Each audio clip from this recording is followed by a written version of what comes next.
Let's do this. Zipper the Fly versus Holy Hate. Both recognizable names to me. I've cast these guys in those earlier rounds of the qualifiers previously, but maybe not so much for you guys. So this will be a treat. In the top right of Everdream, we do have one person already up, one game. It is the Blue Terran, Zipper the Fly. And his opponent in the lower left, Protoss player, it is Holy Hit.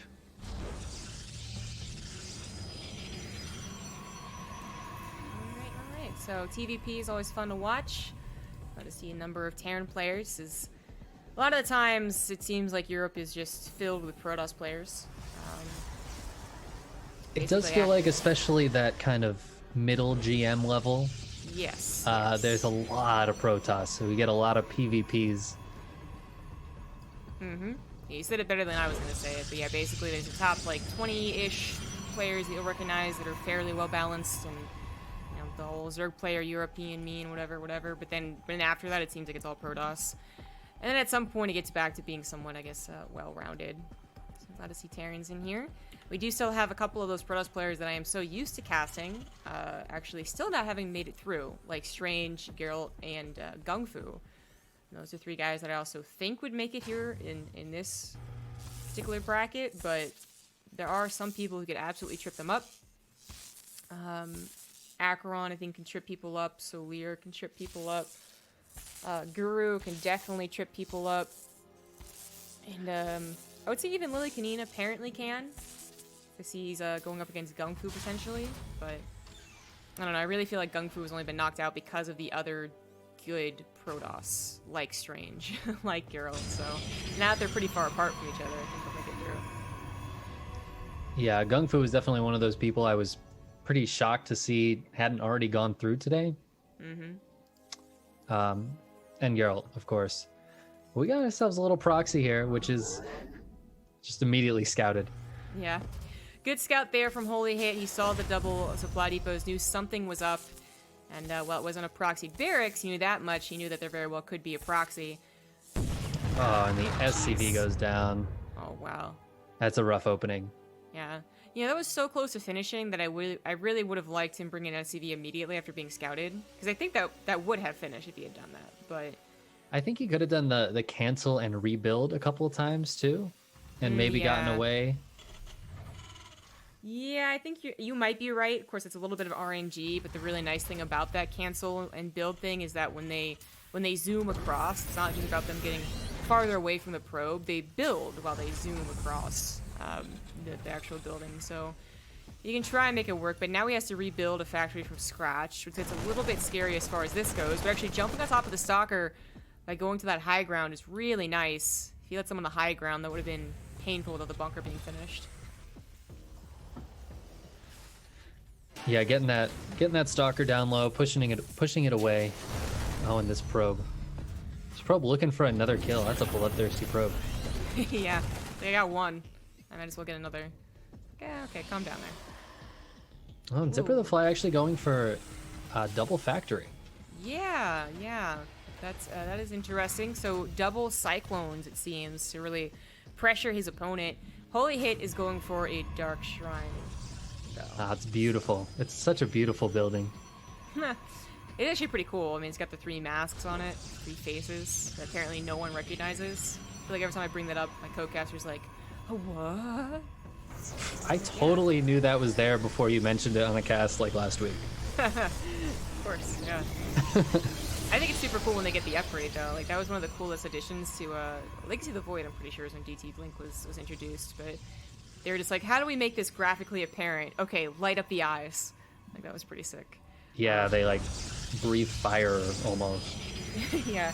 But he's going to be going for a Warp Prism mode of this, so he's going to have that flexibility of main or natural. Zipper the Fly is not going to have a starport to even, like, reduce a Raven once he realizes what's going on.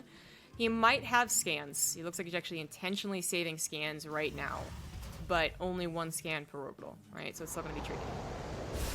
Yeah, I am a little bit worried about a Warp Prism with Cyclones coming out, especially with Magfield accelerators. 1 lock onto that Warp Prism and it goes down very quickly. Oh my god. Oh, he's not gonna... Okay, I think he sees the shimmer. Yeah. Good scan. No, not good enough. Okay. Oh my god, I can't believe he got that. That seemed like a technicality, honestly. Like that was, I thought that was actually gonna escape. 1DT in the main is still going to get a few SCVs, but one more scan is literally right now available. Zipper the Fly, very aware of DTs. Like having 2 scans on 1 orbital, not what you want in any other type of game. But if you have a suspicion that it's DTs, then sure. But he was holding on to the energy for a very long time. I don't know if that's the last game coming into effect, or he just recognizes the weaknesses of his build. Yeah, or maybe Zest has had an effect on ladder. Yeah. You know, I thought he would, but I guess because it wasn't like a GSL high-profile match, you know, like I didn't really see anything change up too much. When I play Protoss, though, I want to do it. Next time I should.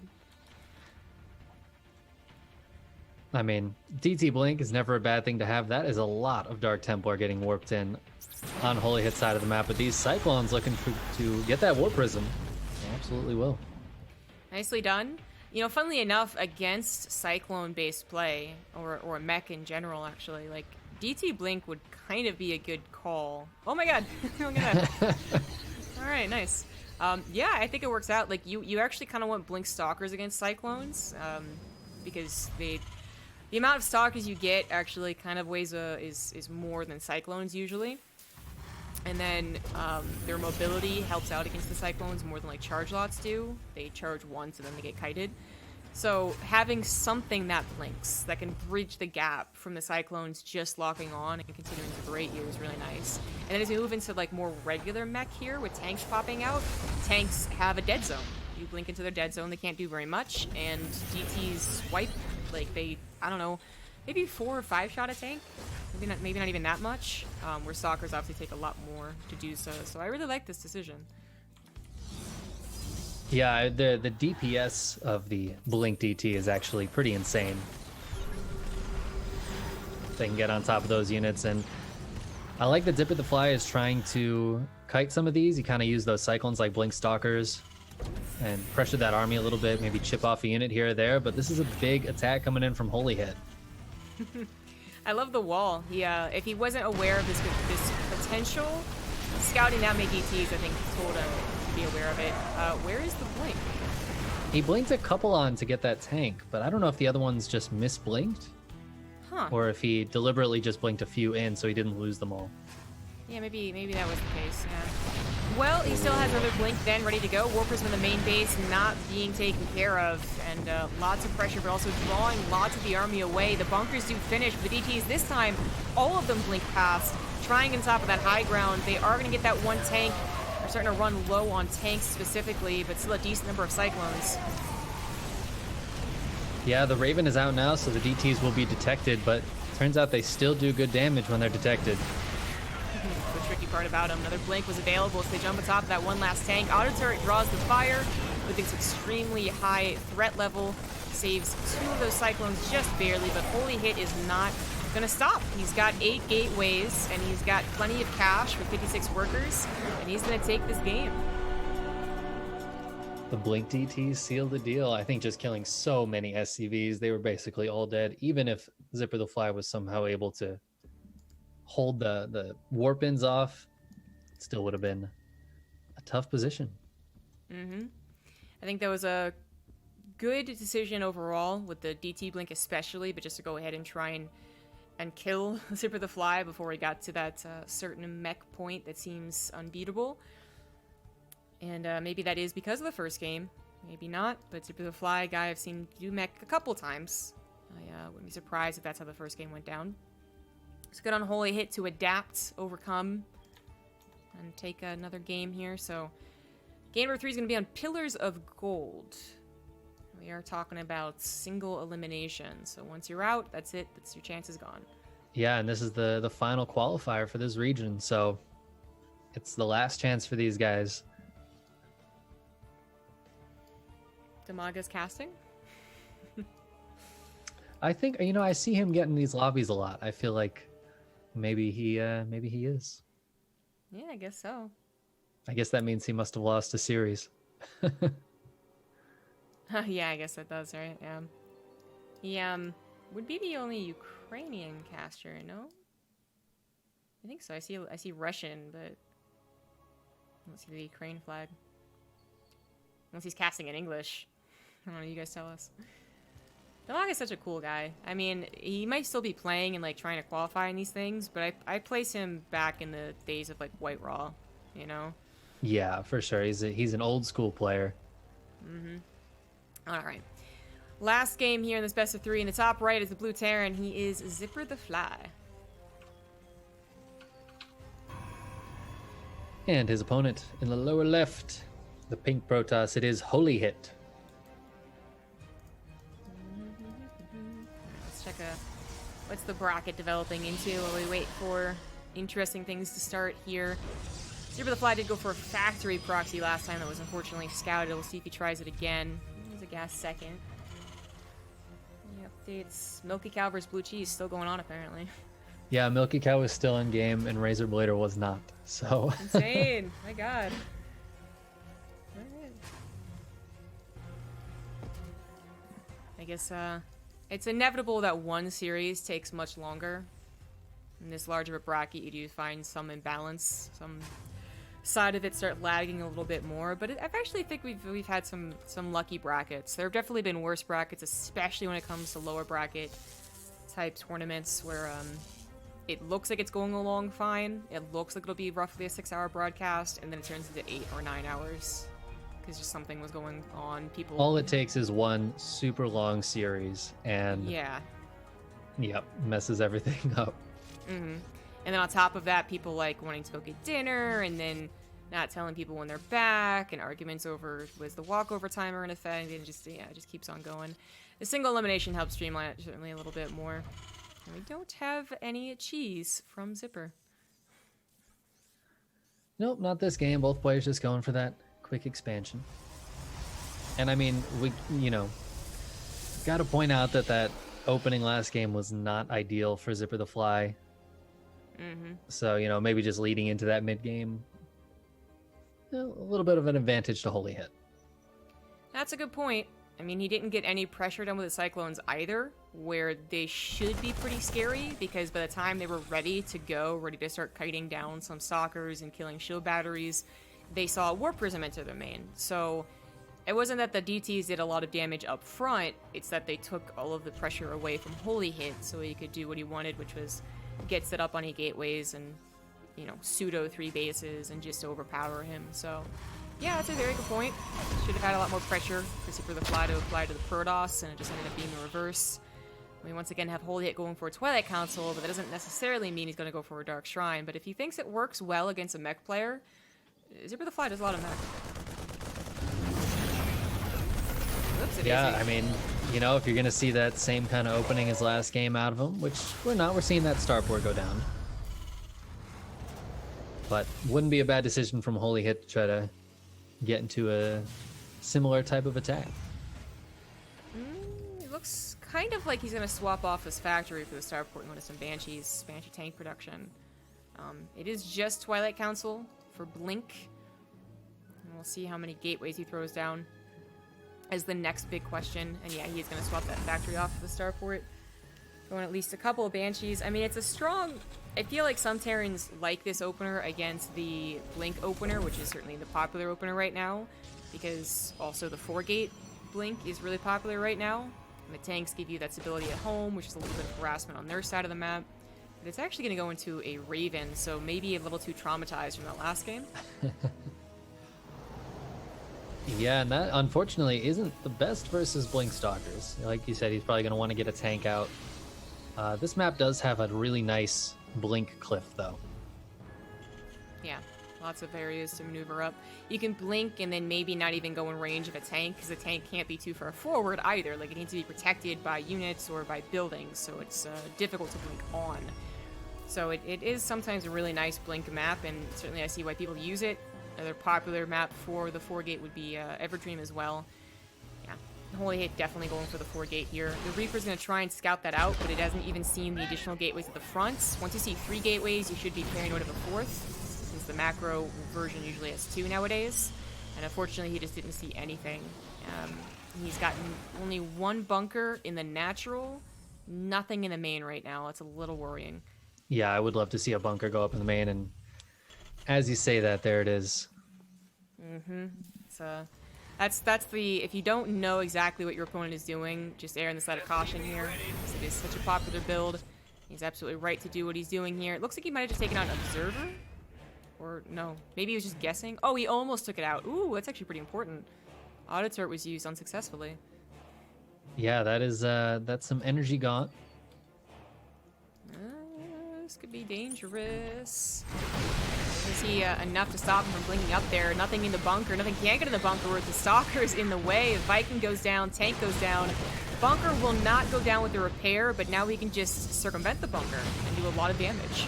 Yeah, without that tank to really zone these stalkers. And if the SCVs aren't too close to that bunker, he could try to jump on top of it. Stalkers take down bunkers super fast. Oh yeah, oh yeah. You have to jump on top of it. Just gets a concave, takes it down. Auto turret does have some nasty damage. Probably better just run away from that. But he could also start evaluating how many tanks there are. There is currently only one. You could try and go to the natural there's nothing now. in the natural. There is a ramp here, but there he goes. He blinks right on top of that bunker, and Holy Hit getting so much damage done with these stalkers. His Warp Prism is still alive, which means he can have those offensive warpins. And he's getting a third up behind this, so the more SCVs he kills, the better he trades here. He's going to be in such a good position. Very, very good position. The Observer did go down, so it gives him less knowledge of where to blink to, perfect knowledge, but I still think his imperfect knowledge is going to be good enough here. The Warp Prism goes in the main, the Stalkers blink to the natural. You can even start warping in some Zealots as the numbers of bio units have grown quite weak. She's going to jump top of this tank, causing him a lot of losses on the Stalkers, but he also grabs the Raven, pushes off the natural from mining, and he certainly has done enough damage. Yeah, I mean, this lost mining time is absolutely insane. Zipper the Fly down to 32 workers. He's scanning the natural. I guess he just wants to see what's coming up next, and the answer to that is a Robo Bay third base that's almost finished. This is looking so good for Holy Hit. And there's the GG. Making that 4-gate blink really work. I think Zipper the Fly was... I really think the Raven opener in particular makes it difficult to work against that, because you might think the Observer is the real key to that build. It's not. It gives you information, which is always important, but especially since he started it off pretty well with the first blink doing damage. Yeah, I would have preferred having like maybe faster tank production, so we'd have one more tank for the first blink, or yeah, even having the Banshees so that he could try and do some return damage, or just have him kind of on the edge, barely not snipeable, doing a lot of damage. I think he put himself in a difficult position, but then also not quite over prepared. Would have been better than under prepared. You know, pulling his SCVs away from that bunker. Probably should just left them there. It's a difficult build to play against. Yeah, all the Terrans need to get back into that 2017 mode when Stalkers blinking into the base and winning games was standard. Yeah. God, I hated... It was Polar Night, it was Heavy Rain, it was Yansu. Oh, God. And Stalkers had that nice patch 4.0 buff. Alright, do we have an update on the Razorblader? Razorblader has been offline for 25 minutes, according to Blizzard, and Milky Cow is still in game. So I think getting into that series was a good choice. Yeah, jeez, a flip. Oh, but Blue Cheese... Okay, so the bracket says Blue Cheese has moved on. Okay, alright. Whew, now we gotta wait for Razorblader to get back online. It could be that he's in game. Battle.net yeah. lies sometimes with where people actually are.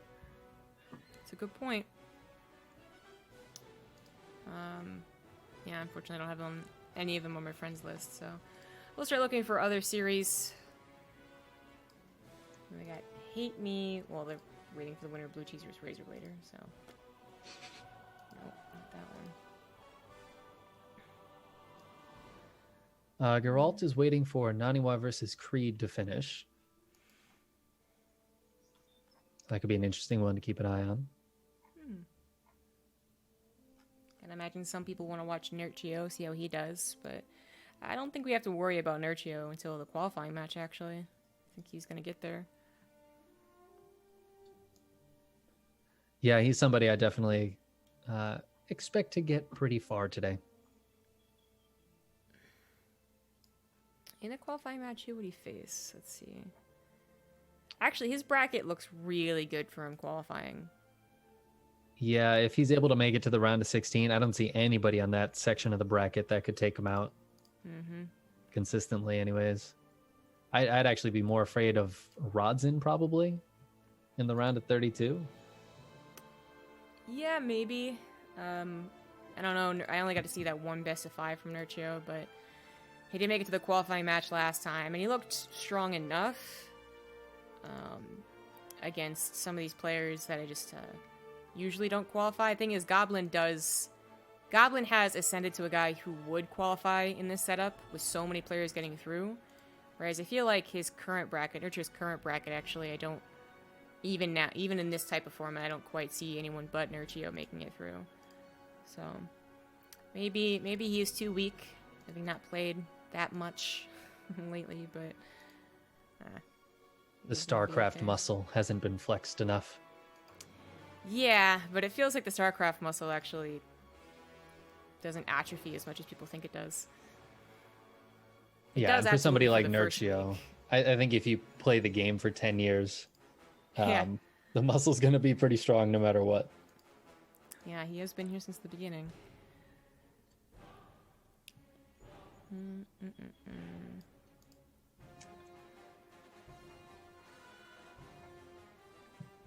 Well, I guess we could just wait for Nidix versus Mindil. Maybe that'll finish before. But we are just gonna wait for a lobby, guys. Waiting for a lobby. I think that should be the title. Yes. That's the title of these brackets, is waiting for lobby. Well, there's a reason that organized group stage tournaments usually get the best hype and best viewership and all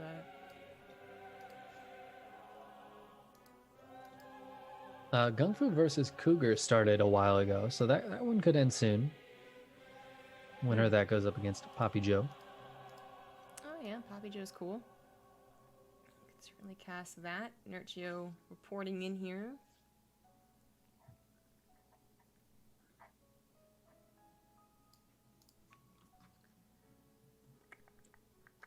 Oh, Swordov's still in the bracket. He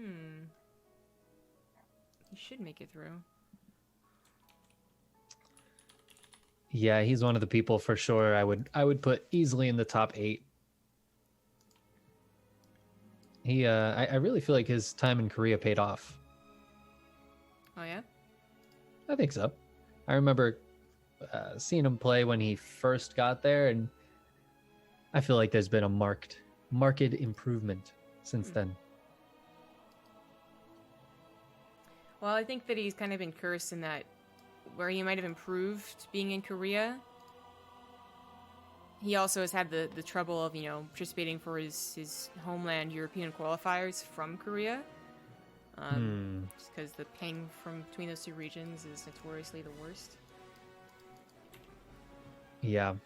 Once you get to that 300 ping, 300 millisecond ping, it's pretty rough. Yeah. So let's see. Yeah, I think he's still in Korea, but I'm not actually sure. He might be the one that isn't in Korea anymore, of the foreigners. I do think that he left recently, but yeah.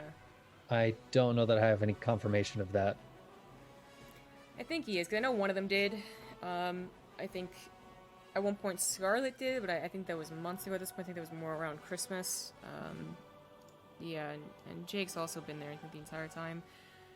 I don't know if the COVID problems have affected them more than just, like, the typical visa stuff. I guess it actually is coincidence if they have to renew their visa during this time, where I think both Sweden and Canada get 6-month visas. As tourist visas, I should say, to Korea. So maybe they've managed to avoid the visa problem if they went visa hopping in January, for instance. Yep. And yeah, things are weird right now in terms of travel, so who knows what Yeah. they have to do to figure out the current situation. Yeah, well, the only reason I bring it up in that like it could be complicated because I see like State went back to Korea without too many problems. I have a friend who just moved back to Korea without too many problems. The only person I've seen like have to explain their problem was Jinro, actually. Huh. I don't know if you follow him on Twitter, but he hasn't played StarCraft in a very long time. But he's always been a cool guy.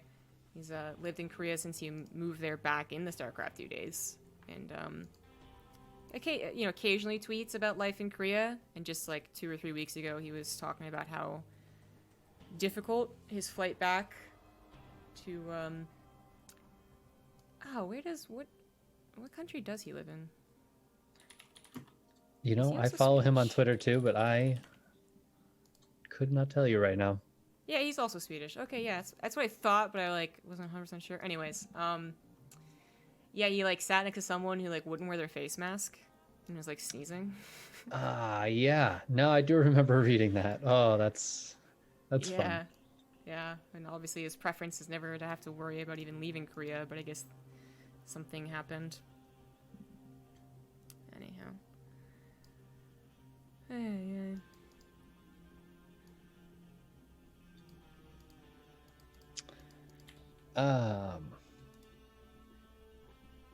Geralt versus Naniwa might be happening soon, I believe. Maybe. If Naniwa actually unblocks him. These are the important things. There are a few people in the bracket that might not want to talk to others. Alright, we'll see how many people are casting this one. Well, we're the first ones in, so we're just fast. We're just speedy.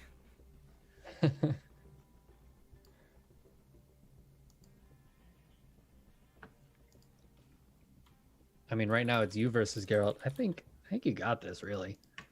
I'll just cheese. It'll be fine. Yeah. Yeah.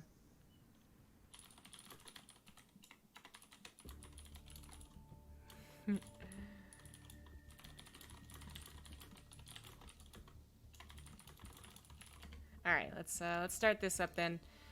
It's gonna be a PvP because that's all we cast on this channel. With one of the older names alongside Nurchio to come back into this bracket.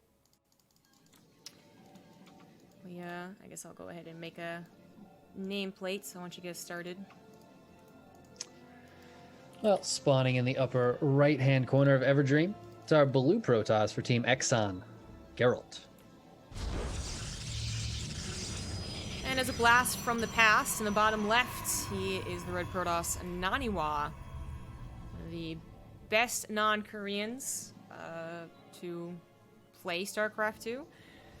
It's a bit different nowadays since the levels have really started to get more balanced. We're still at a point where there's like only a few people who can reliably take down the Koreans, but that's a far cry back from 2012 when it was literally one person at a time.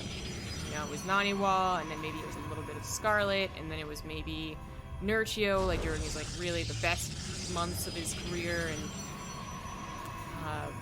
before that, I guess Jinro. Speaking of Jinro, was one of the guys. But there's that funny thing that happens, right, where we've kind of gone from StarCraft being so new that the foreigners, the non-Koreans, looked okay compared to Brood War, to being figured out, so the Koreans once again dominated, to being so just eventuality, right, with so many non-Koreans playing StarCraft 2 that we're back to actually having hope again for the non-Koreans. But yeah, he certainly has, Naniwa that is, has made quite a name for himself as far as his skill in the game. I see him come back every now and again, but usually don't anticipate him qualifying. And honestly, as he goes up against Geralt, I don't believe he'll beat Geralt, but PvP is a tricky matchup. Yeah, that is one way to put it. PvP is, the shield battery change recently where they added the Giga battery. It was meant to kind of help in these situations. Exactly. I don't know that it has yet. Right. I'm with you, like I see it look really good defending some like Terran pushes in PvT. Yeah. And I'm like, okay, like, yeah, all right, this is pretty legit. And, you know, a lot of Terran players out there are like, it's super imba, but okay, whatever. But for PvP, what it was designed for, it still doesn't seem to really make people comfortable when it comes to one gate expands, or just, not even that, you know? Like, we're pretty much doomed to always have 2 gateways as the opening, but at least make the Nexus after 2 gateways a 100% safe thing, as long as your scouting is good. That was the goal. Has it actually reached that goal? I don't know about that. But look at this. Geralt's gonna find that Stargate. I don't think he'll be able to kill the pylon in time. It'll actually be... 2 stalkers. He might be able to take this out. I'll take that back, yeah. Even with the chrono, even with a double chrono, 2 stalkers is too much. Yeah, and that's really rough here for Naniwa to start this game off. Yeah. That was the best possible situation to catch it, you know? Like, just as they start it. And he also blocks out the Adepts. Takes a good enough trade because he's got his stalkers returning here. And Naniwa started this off pretty bad. Yeah, very rough opening here. He's gonna replace a pylon. He's gonna actually put 2 down just to try to get this Oracle out. Even if it doesn't do anything, it can force a response. But Geralt has a Stargate back at home. He's got Phoenixes coming out. This Oracle, he might as well just let the Oracle come out, because now it's gonna die. Well, that is a shield battery, that is a Phoenix, that is not a lot of damage done by the Oracle. Yeah, I don't even know if it's going to shoot oh my god, he turns on the super battery. And I think if this was a ladder game, we might see Naniwa tap out at this point. Tournament games, people try to stay in them a little longer. Very true, very true. He does, you know, he has a bit of a faster Nexus, which is nice, and he has kind of like... forced might be a strong word, but he, you know, Geralt did go for Stargate as well, Phoenixes, and maybe you can think, if I don't take any damage from the Phoenix, then I can actually truly recover. But that's the thing about Phoenix especially. It's really difficult not to take damage from the Phoenix. You do have to go into Blink, realizing they are actually building more than 1 or 2. And even with Blink, you still see Phoenix grab a couple units here and there. I still think Geralt's in the better position overall, even with a slightly later Nexus, and he's actually going to try and get some serious damage done. He moves across the map with all of his units. Yeah, he's got everything coming down over here, and if Naniwa doesn't have enough to break down this ramp, I mean, he might end up losing this Nexus. Or at the very least, taking some probe damage if the Adepts can sneak up. Not a whole lot of units, but don't forget that crowd control aspect of the Phoenix. Actually, Geralt not going for the fight, just gets the Adepts in primarily. I guess that was his focus. 3 Adepts in here. Probe pool is not going to look very pretty. No shield battery next to the probes either. 6 in total. I guess it could have been worse, but he was already down a bit in probes, and now he's going to be even further down. Yeah, and like you were saying, there's almost no way to make these Phoenixes get 0 damage. And Geralt's got his Nexus up now, so that advantage that Naniwa had is gone. He's now down 12 workers. And in a mirror matchup, it just feels that might be an insurmountable amount. I think so. There's not even really an army supply lead here for Naniwa that can sometimes boost them, you know, to give them the counterattack opportunity. It is going to look terrible on that graph. Geralt has a probe, but is not paying attention. He's microing his Phoenix. He's going to recall the Phoenix, but only to the natural. It looks like only 1 Adept got through anyway, so the shield battery is going to be fine. Oh, 1 Adept trying to kill probes with a shield battery there is... it's just a sad thing to watch. I guess it gets the Phoenix kind of off his back for a moment. Now he has more Stalkers, now he has Blink. But still down 12 workers, so it's a lot to make up for. Yeah, looks like he wants to move out, maybe try to get a little chip damage done here. He might be able to pick off a unit or 2, or at the very least, keep Geralt back and not let him get too greedy. It's a good thing to do. You know, if the Phoenix can be used defensively, or he catches them a little off guard, he has enough Stalkers that they could probably take down a Phoenix. They don't quite there. They got pretty close. Shield battery and overcharge is ready. 2 shield batteries, actually, so I don't believe Geralt should be that scared. Take down 1 Stalker and barely save that 1 Zealot, but a second Immortal's now out. Yeah, and Blink is quite good, but with 2 Immortals here, these Stalkers will just die so quickly if they're not careful. Well, Looks like Nanawa is just all in it. So as he loses more probes, I mean, he was basically only relying on 1 base saturation anyways, which he still has. So just an all in off of these Stalkers, but another Immortal is trying to come out here, still have that overcharge. Eventually, +1 might kick in. But this is the best chance Nanawa has. Oh, there's no energy for an overcharge here. That's a good point. So that Immortal does go down to the second volley of Stalkers. That's a good start. Yeah, I mean, like I said, Naniwa's all in. He's going to blink right on top of this and gets that Immortal. A third one comes out from the high ground, though. God, it just doesn't feel like there's quite enough Stalkers here. He's warping more in, and he's bringing them up. This Immortal has a shield battery. And eventually that overcharge will come back. Yeah, exactly. That shield battery on the high ground is actually pretty nice. That did save the Immortal from taking a lot of damage at the very least, so it's still very healthy. And more weapons are available from Geralt. But also still at the worst case scenario, right? He could pull probes. He could lose 20 probes and still have an advantage with Immortals and +1. Even going into his own blink, actually, already invested into that. So, I mean, this definitely was the best chance Nanawa could set up for himself. I'm not saying this was a bad idea, but it just isn't going to work. And he acknowledges it even without a last fight. GG. The slightly anticlimactic final moments of the game. I was a little disappointed we didn't get to see the probe kill the Stargate, because it was down to about 50 hit points. We were close. That thing was working out the entire time. Yeah. All right. I said that Geralt, who I think is going to beat Naniwa. I think if Naniwa was given like a better bracket, I think it's very possible he was given a better bracket. I actually would say he could qualify. But with Geralt playing in a lot of the EPT Cups and even getting like decently far in them, I don't think he's ever really gotten top 4, but still, like, that did contribute to their seeding, where Naniwa has not played any. Definitely not, gotten any EPT points.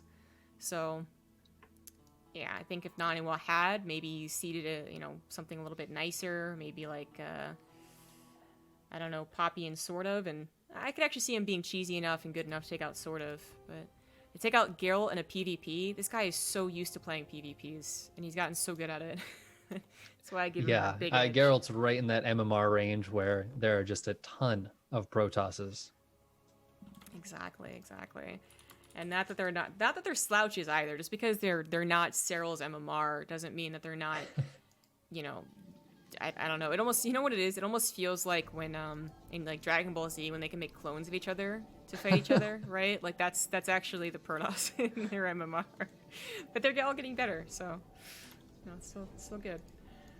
Yeah. I got the nameplate up again, so you start us off. All right. Well, up 1-0 in the lower left-hand corner is our blue Protoss. For Team Exxon, it is Geralt. In the top right, as the right Protoss, he is Naniwa. Just representing himself. It's, sometimes you got to do that in StarCraft. I would suggest if you're going to court, though, not to represent yourself. I don't know, Ron Swanson does. I mean, if you think you're as good at anything as Ron Swanson is, feel free. But personally, I can drink scotch as well as him, and that's about all I got. Damn, son, that's pretty impressive. He drinks moonshine, bruh. Like, I can't drink moonshine as well as he does. Yeah, anyone who drinks moonshine at all, automatically, I assume, is good at drinking any alcohol. That's just it's the worst alcohol to go for. I mean, I live in a state that's well known for their moonshine, but I still have yet to try it. Yeah, that's, I think there was a time in my life where I would have tried it, but I'm not 19 anymore, so it's now gone. Back in the days where you do 6 Jaeger bombs and then someone offers moonshine, you're like, yeah, what the hell? Yeah, after 151, I mean, how bad could it be? Oh, geez. Actually, I think it's like the legality of moonshine has actually been like a contested topic in many states. There's like very specific laws about what can constitute moonshine and what like legal moonshine can be, because they don't want people like actually selling their homemade moonshine to the public. So you can sell it to like 30 people or like something really bizarre like that. But now they've like lifted the rules a little bit, so you can find I mean, moonshine. I think they can put all the rules they want, and we've learned that if you try to make Americans not create and sell alcohol, it's just not gonna work. That's a good point. So when people always make fun of American beer, I know they're making fun of the popular beer, so I don't really have any problem with it. But I'm like, you know, they were like surrounded by like homegrown craft breweries, right? Like, I live in Portland, so literally Yeah. all you can find is craft beer. Nobody sells Bud Light or PBR here. exactly. Well, all right. So what do we have happening in this PvP? Typical openers, and then Geralt actually goes for a 1-base Stargate, which is still like common enough, especially as people don't, you know, force their probe down the main's throat for very long, so you can kind of get away with it unscouted. The Nexus timing would still tell Naniwa that something is up, and that something might be, probably will be the Stargate. But the probe isn't going to get there for a little while longer. Oracle is almost halfway done, being proned out, and Geralt's going to start some pressure on the Nexus. Yeah, he's got just a couple Stalkers and a couple of Adepts. Looks like he wants to try to shade these up. If Naniwa is ready... Oh, but he doesn't finish the shade anyways, so... I don't think the pressure's really going to get too much done unless those Adepts get into the main base. Adepts get taken out, so Adept gets taken out, which drastically reduces the chances of this getting any probes. Oh, it finds one on the edge. The single probe kill. Nice.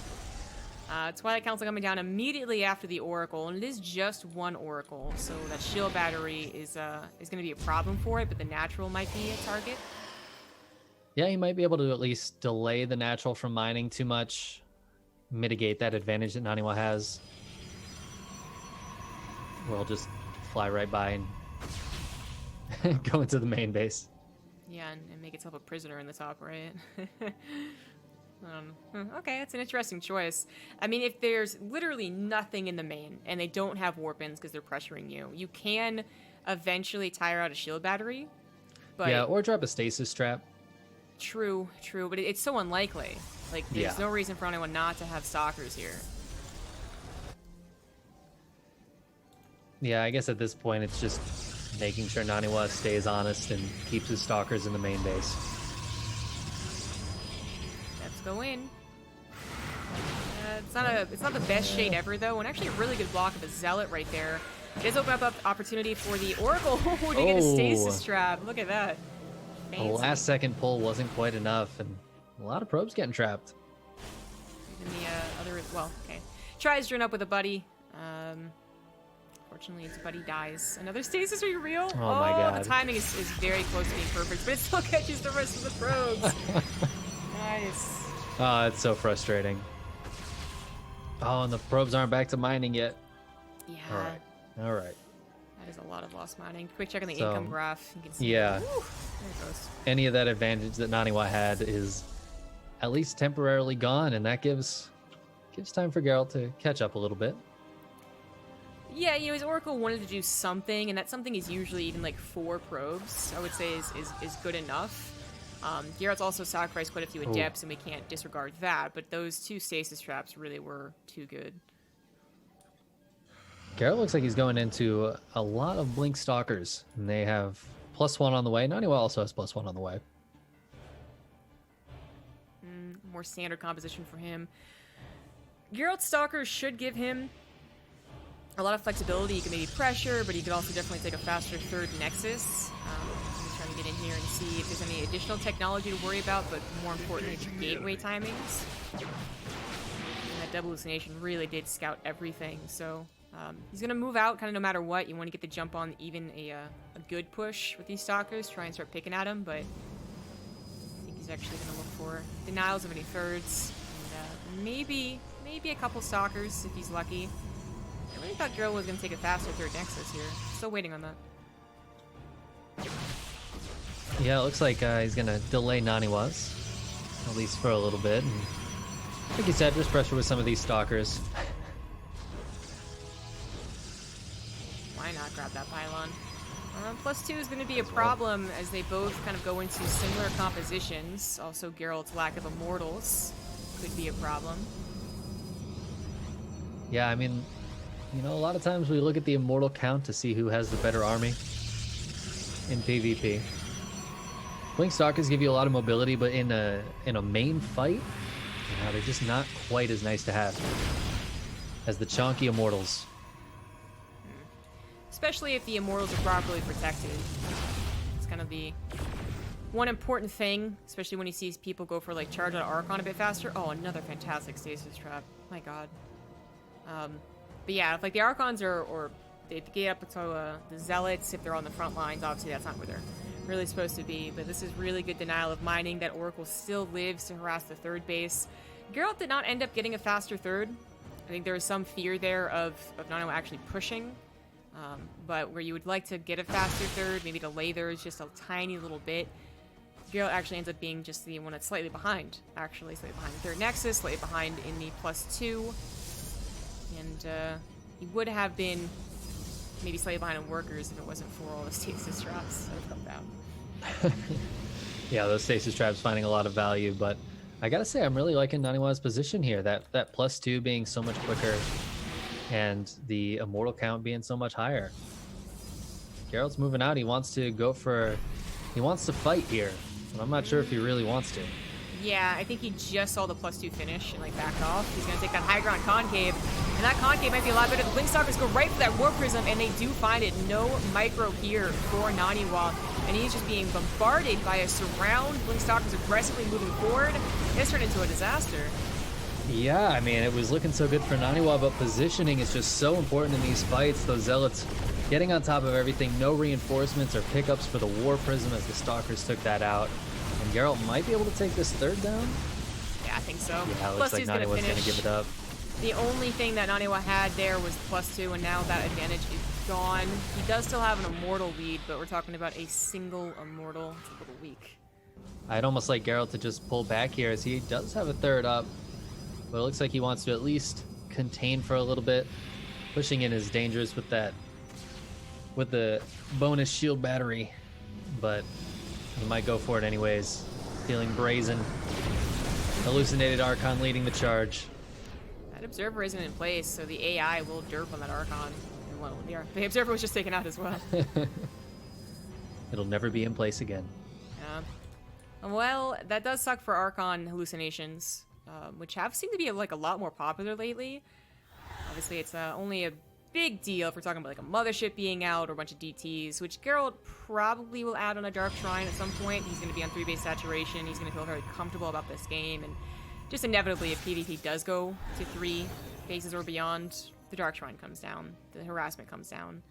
But Geralt does pull back. I think you were right. Like, it's just a safer call there with that third Nexus being saturated, but he maybe also could have forced the issue. He did have a 20 armor supply lead. This is going to be the safer call, and now forces Naniwa to go into an all-in. Yeah, I mean, there's not really any other option here for Naniwa. He's just going to keep the warpins going, try to get everything together, and I mean, if he's able to get the good positioning, this time the upgrades are equalized. But he's going to be fighting on the defensive front of Geralt, who can always have those shield batteries to fall back to. You know, Nana was actually missing one thing, which I think is just a mistake. Guardian Shield has always been good in every part of StarCraft 2. He is missing a sentry for Guardian Shield, whereas Geralt has at least 2 here. So it can be quite impactful. And as you were saying, can pull back to a shield battery. He's just Defender's Advantage, still kicks in, even with Warp Gate working like it does. And actually, Naniwa is taking so long to actually do something. Geralt might have a shield upgrade speed, which could be pretty devastating considering they're focusing mostly on Archons.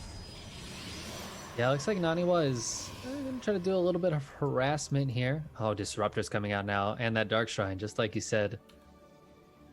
Speaking of harassment, Zealots in the natural. Naniwa is not quite prepared for that, but what about the main base of Geralt? Cannons are there, shield batteries here. They're going to scout the Dark Shrine and pull back the Stalkers from the front. But the Stalkers are, they're very willing to take care of this. The rest of the army still looks good defending, and +1 shields is very, very close to being finished.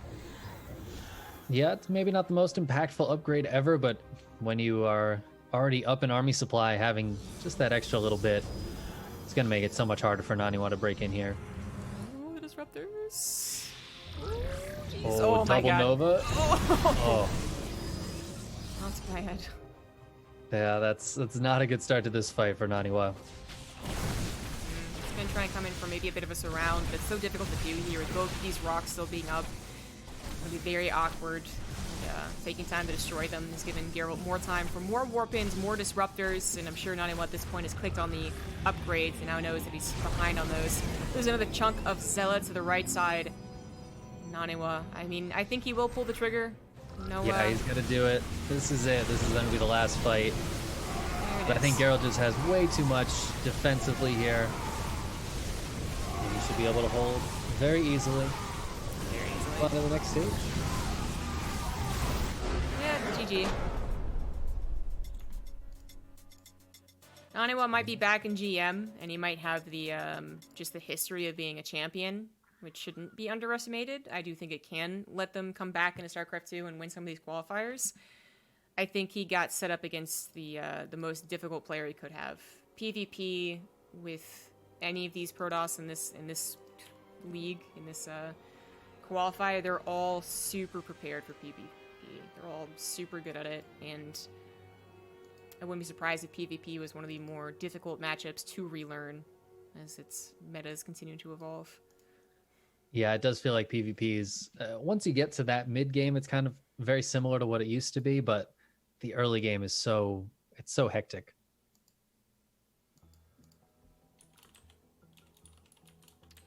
Indeed.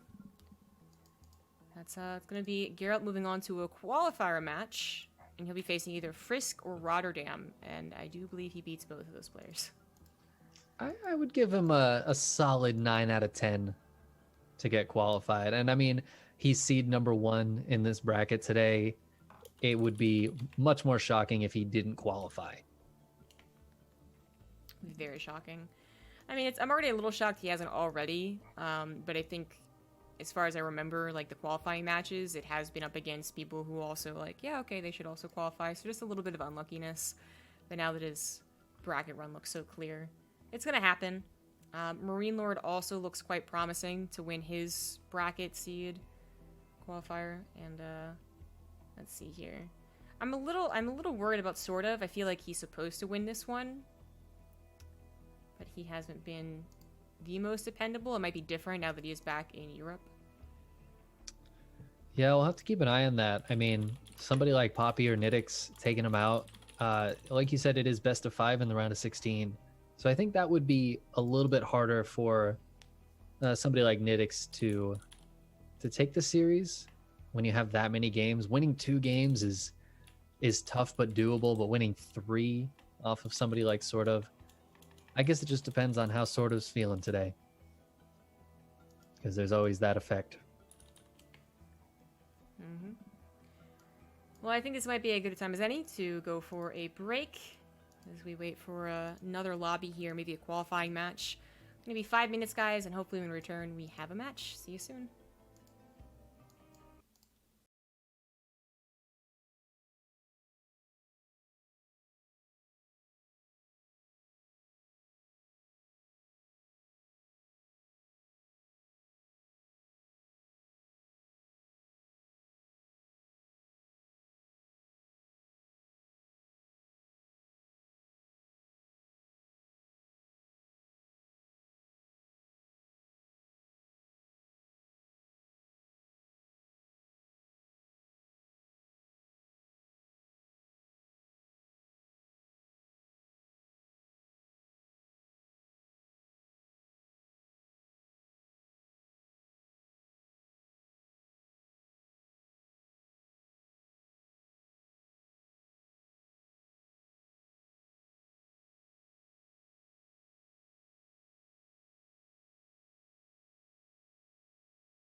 Welcome back, everyone.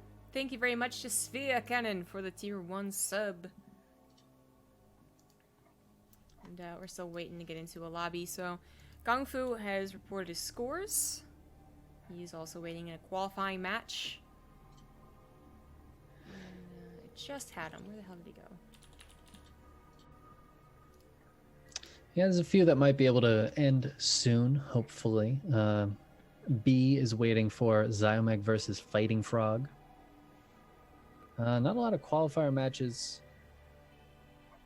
that are ready just yet. Yeah.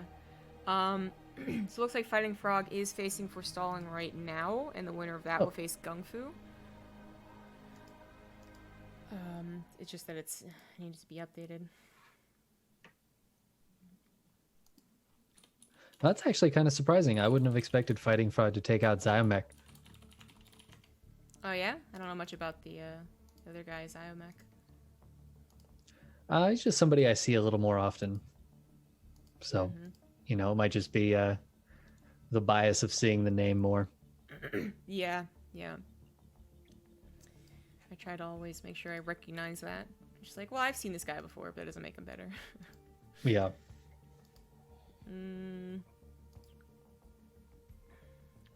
Is Nurchu in an all Polish semifinal for the qualifier? Yes. And Poland has good players. Yeah. And in fact, there's like 6 Polish players all right next to each other. Because even in the next section of the bracket, Snockstar versus Christianer. Who's Poppy facing? I'm gonna enter in here. Oh, it's Poppy, sort of. Let's get in. Oh.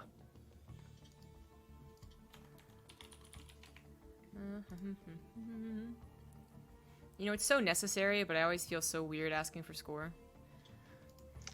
Yeah, I feel weird too. Because you know the player who lost game 1 is reading that. Yeah. I know some people purposefully wait to be in-game to ask the other observers, but... I don't like doing that either, though, because I don't want to be on everybody's screen. Yeah. Yep, I get you.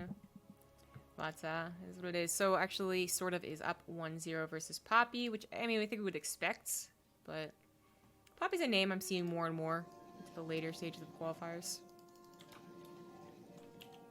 That's all I got, though. Don't know much more about him. In the top right, he plays on Blazer. It is Poppy. And in the lower left, up 1-0, Cosmos Esports, it is sort of.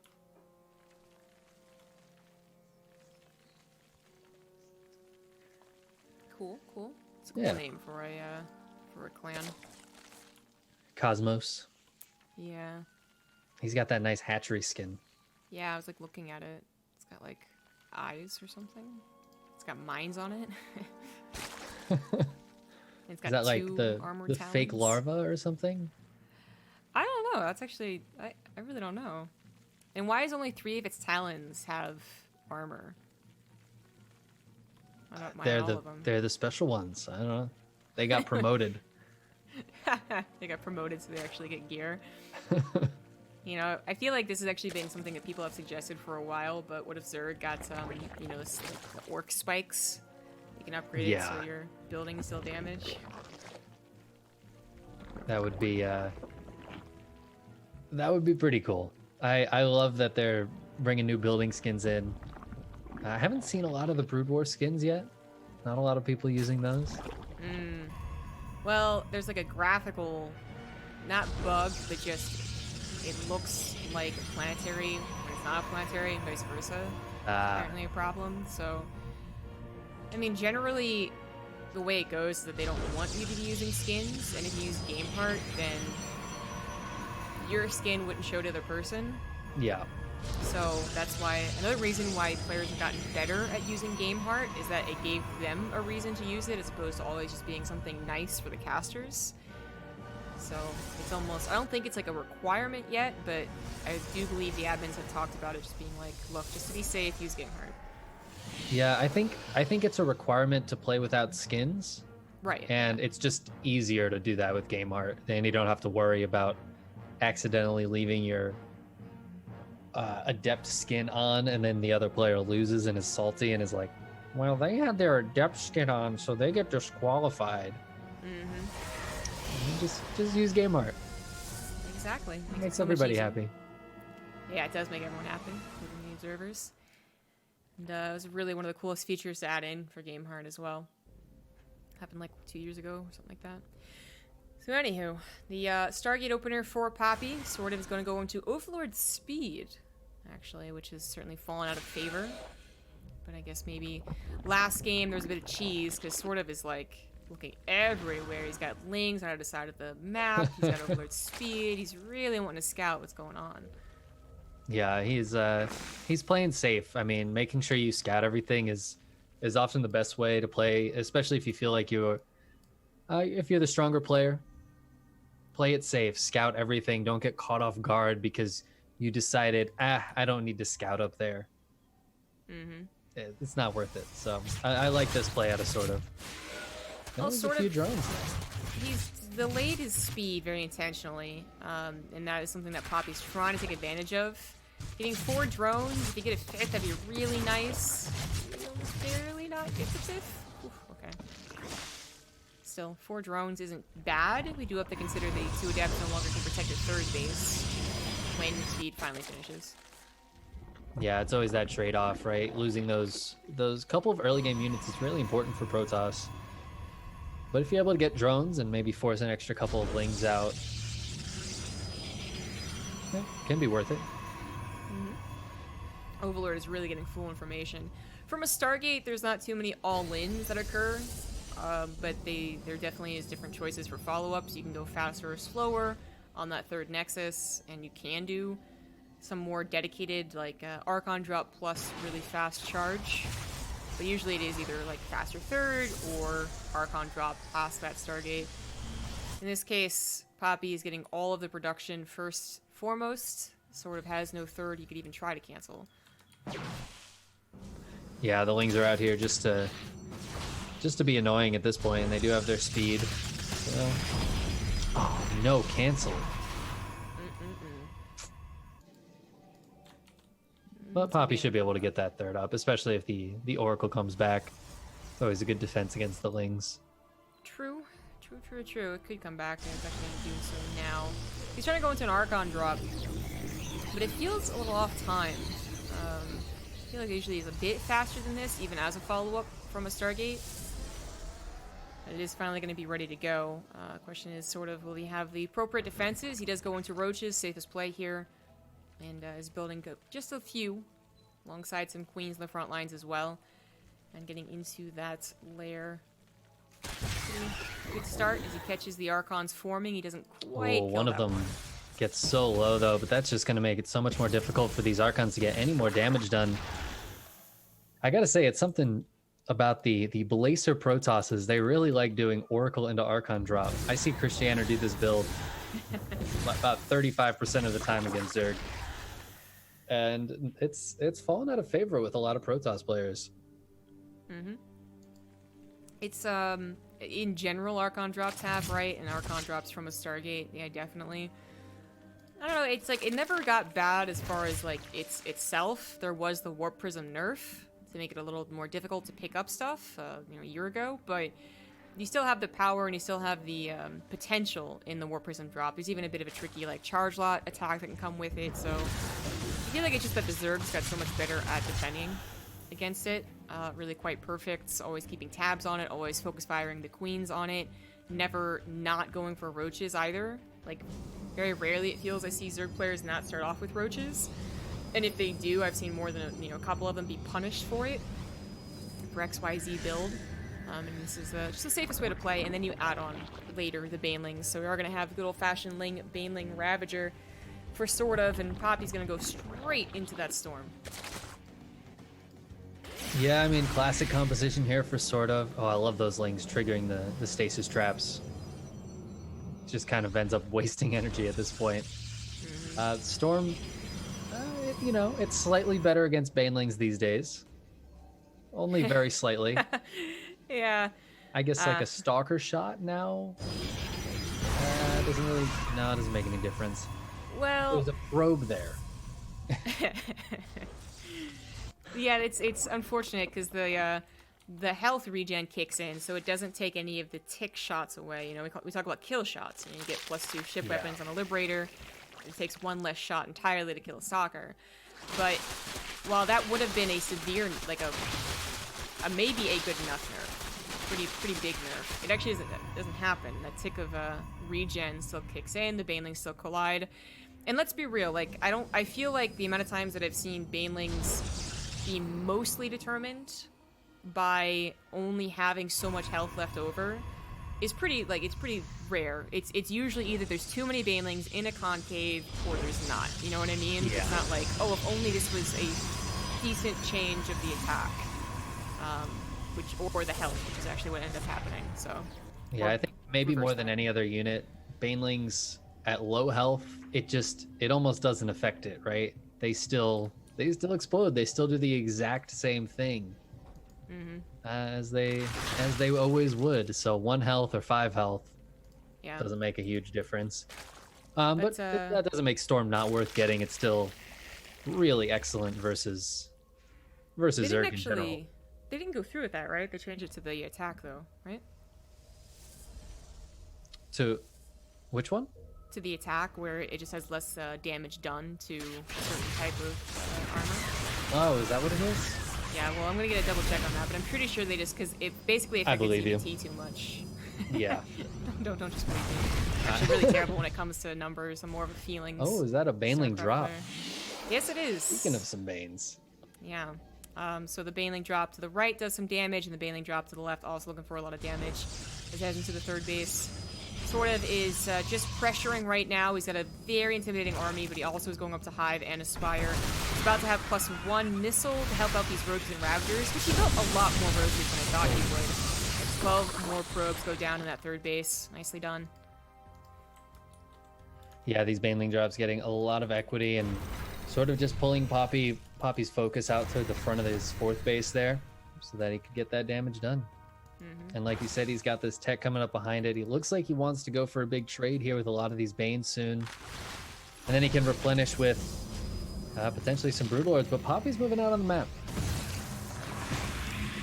Oop, another Bane drop. +2 still isn't done, but it's 2 Banelings. 8 probes. Yeah, a lot of those were still weak from the first drop. Yeah. Yeah, they only went with the attack difference, so...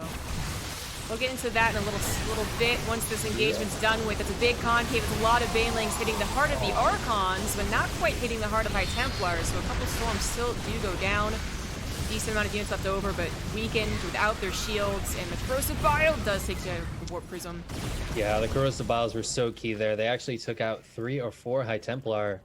I think a lot of the Storm energy was used before the High Templar died. But, of course, rebuilding those is so much more difficult. Poppy's got to pull back and wait for more Storm energy to get up in these High Templar. And in the meantime, that Greater Spire is on the way. +2 melee is now done, so if any more Baneling drops come in, or even just these Lings, can kill things very quickly. Give up on that idea. Too much army. Nope, never mind. Yeah, so to be specific, the Baneling weapon damage changed from 20 +15 versus light to 18 +17 versus light. So like overall against everything they're a little worse, but against the light units they're a little bit better. So yeah, that was supposed to help the ZVP especially. Like, it wasn't really supposed to help ZVT, and the Baneling thing was just a little bit too much. The same kind of thing is happening though. Like our whole conversation is still kind of true. The point is that a lot of these changes seem to not really be noticeable, you know, like the creep tumor change. It's like, well, yeah, it should actually help the Helmings, but does that stop, you know, a bunch of Hellings, from creep tumors being placed down? Like, nah, not really. So if you have enough Banelings, you have enough Banelings, and that last fight was kind of a perfect example of that. The concave was good, the Baneling numbers were good enough, and he pushed back the army, and now Poppy losing even more probes to the +2 Baneling pressure is still over 5 bases, but there is another Baneling concave waiting to hit him. Yeah, it looks like sort of set up defensively really nicely here. It's going to be tough for Poppy to break this ground army, but there are 5 Broodlords that just finished morphing also, and Archons, if they can get under Broodlords, are great, and that's a big if. It's not supposed to happen. It's not. And with this many Lings, Banes, Ravagers, it feels like these Broodlords might be the end of this push here in a little bit. Oh, he does have a few Blink Stalkers though, so he gets a quick kill on one of those Broods. Not bad. Weapon upgrades against unupgraded Broodlords. Swarm's even kind of hitting them. So the amount of Broodlings isn't really terrifying, but there's still a lot of other ground army working here as well, but sort of isn't being... He's not pulling the trigger a little bit too early. He's actually respecting this army. It's on his doorstep. While also still getting some harassment done. More Banelings rolling in. Putting Poppy down to sub-60 workers, but if he had a Fleet Beacon and a Stargate behind this, that'd actually give him a chance to recover. He's on 5 Nexus, but he's pretty all-in with his push, just by limiting his technology. Yeah, and as the Banelings start crashing in, you know, maybe they do a little bit less damage against some of these units, but they're still exploding everywhere. And once a lot of this anti-air goes down, I mean, Stalkers can blink forward, they can take these out, but the Lings can get right on top of them, and they have +3 melee. Those Lings are going to be so strong. Yeah, they're chewing up these Stalkers. You see, like, only a handful of Lings left, and you're like, oh, that's not so bad. But remember, Protoss rarely ever gets armor, and yeah, sort of actually even got up to +3. So... It also helped the Broodlings. When they were actually on the ground, they were quite devastating. It's just that the Broodlords themselves weren't very upgraded. At all upgraded. It was almost like the Broodlords were a distraction. Like, oh, sure, Warp and Stalkers, blink underneath them. It's exactly what sort of wanted. And I think he's in a great spot. I mean, he's at 80 workers right now. He's kept Poppy's economy down. Poppy is going for a 5th base, but doesn't look like that's going to be long for this world. Getting out of Void Ray, that's not usually what you want. No, it's not very dependable.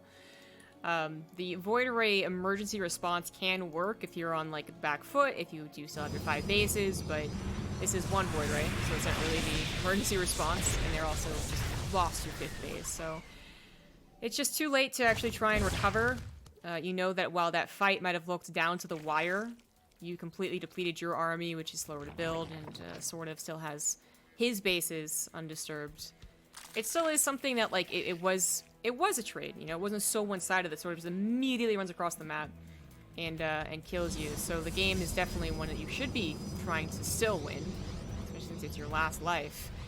But it does get scarier and scarier, and sort of... I mean, by not going for an immediate counterattack, by not overstepping here, he's just even more well set up again on this 4th base to defend. Yeah, it looks like Poppy's going to be able to take out that 6th base, so keeping Sorta's economy from going too haywire. But, oh, and Viper's out now. Could even go for a Blinding Cloud if those Stalkers try to blink under. Blinding Cloud could be devastating. More Banelings coming through. Poppy's going to pull the trigger. He's going to go for it. This is, I think, his last chance here. If he takes a good trade, it could continue, but I think these Broodlords just found too good of a position. The Stalkers are all going to go down. No Warp and Scrub to take those out. Broodlord's still alive and being carried back there. Melee on the ground, pretty sick, and sort of will hold once again to take the game and move on to the bracket. And since we now have some time, I'd like to correct myself on that patch. They are the same versus light, but there's a little worse overall. Math is hard sometimes. Light. Math is hard. I was trying to do that math, and it just wasn't happening. That's why, see, I just take your word for it. Well, I warned you. I was like, I don't know about that. I'm not a numbers person. I'm like, yeah, you know, roughly that does better than that. Can you tell me why? Well, no, just trust me, all right? Yeah. But it's important to note. It's supposed to change things, but as we finish up that series and wait for another one, oh damn, barely missed that qualifier match. Anyways, the discussion of the balance, you know, the balance patch specifically, really does seem to be mostly around that shield battery. I think it's the most like visible change, right? Literally a bright glowing shield battery, and then it's also, for me, it seems to be the most important change over anything else. But is it imbalanced? That's another question. I feel like it's doing okay. I feel like it's filled its purpose as for like helping versus drops. That wasn't really its purpose. Yeah. I mean, it's supposed to defend against specifically proxy robo. It's okay at that. Like, I'm sure it does help. But I really like it for, drops or run bys. If you have a cannon and a shield battery, just overcharge that sucker, and that cannon is not dying to a group of lings. I think we need to see Protosses get a little more comfortable with it and remember to use it like right away. Right now, it feels like sometimes you see the shield battery die, and I can feel the Protoss player going, damn it, I forgot what button it was, you know? Yeah. I'm with you. You know, I've definitely cast a few where I'm like, well, it definitely has energy, and it's definitely off cooldown, and it's definitely a shield battery, and it's definitely not happening once or twice. So it definitely is something about getting used to. Also, making sure you have the energy when it can be very tempting to chrono or recall, or just think you're saving it for something else and forget. So yeah, I'm with you on that one. Other changes that are supposed to affect like that matchup, for instance, if it had gone into like really, really late game, if Poppy had gone into Stargates and whatnot, the feedback buff, shoulda, coulda, woulda affected it. Getting an extra range so that the Vipers can't abduct is one of the better ways to try and help without pushing it overboard. I think I really feel like late game ZVP is extremely difficult to balance, because we had when feedback killed stuff, it was really quite good, and then when feedback didn't kill stuff, it was really quite bad. Yeah, especially against Vipers, which it's like, oh, I have no energy. Okay, give me 10 seconds. I'm gonna go steal some health from my 12 Evo chambers, and it did definitely feel like feedback wasn't the most useful there. I'm interested in seeing a late game ZVP. I haven't seen any of those since the patch, I think, with like carriers and big armies of that nature. I've seen one, and the feedback didn't really seem to affect it as much as other stuff, but it is it's oftentimes the goal. I mean, there's definitely big patches where they really mean to shake things up, but so the goal is to slightly change things, unless the balance is really effed up. The other, actually, I totally forgot about this, but now that I have the page open, I remember, some other useless upgrades, like Microbial Shroud, no longer requiring an upgrade. As I said, creep tumors don't really seem to be that different as far as creep spread goes. Queen anti-air range, I'm sure Zergs would be like, it changes everything. And I did see one game where War Prism should have died, and it barely got away. But the other big one is Widow Mines. Yeah, having the invisible, that's really good. I just straight up forgot that Oracle had its revelation changed. I don't know. It's now reduced in energy, but it also doesn't last as long. Yeah, I haven't thought about that. That was supposed to be a creep clearing bit of help, and also to make Oracles, I guess, less good in the late game. Something of that nature, which I don't know. Again, I haven't seen it be too impactful. In fact, I'd say I haven't seen most of that be too impactful, particularly Microbial Shroud. I think it just convinced everybody they needed to unhotkey it. Yeah. God forbid I ever accidentally Microbial Shroud. Yeah. I've seen somebody try to use it. Really? Yeah. Yeah, it didn't work. It didn't work. B went for a bunch of Hydras and Infestors against Rotterdam, who of course had carriers and disruptors. Okay.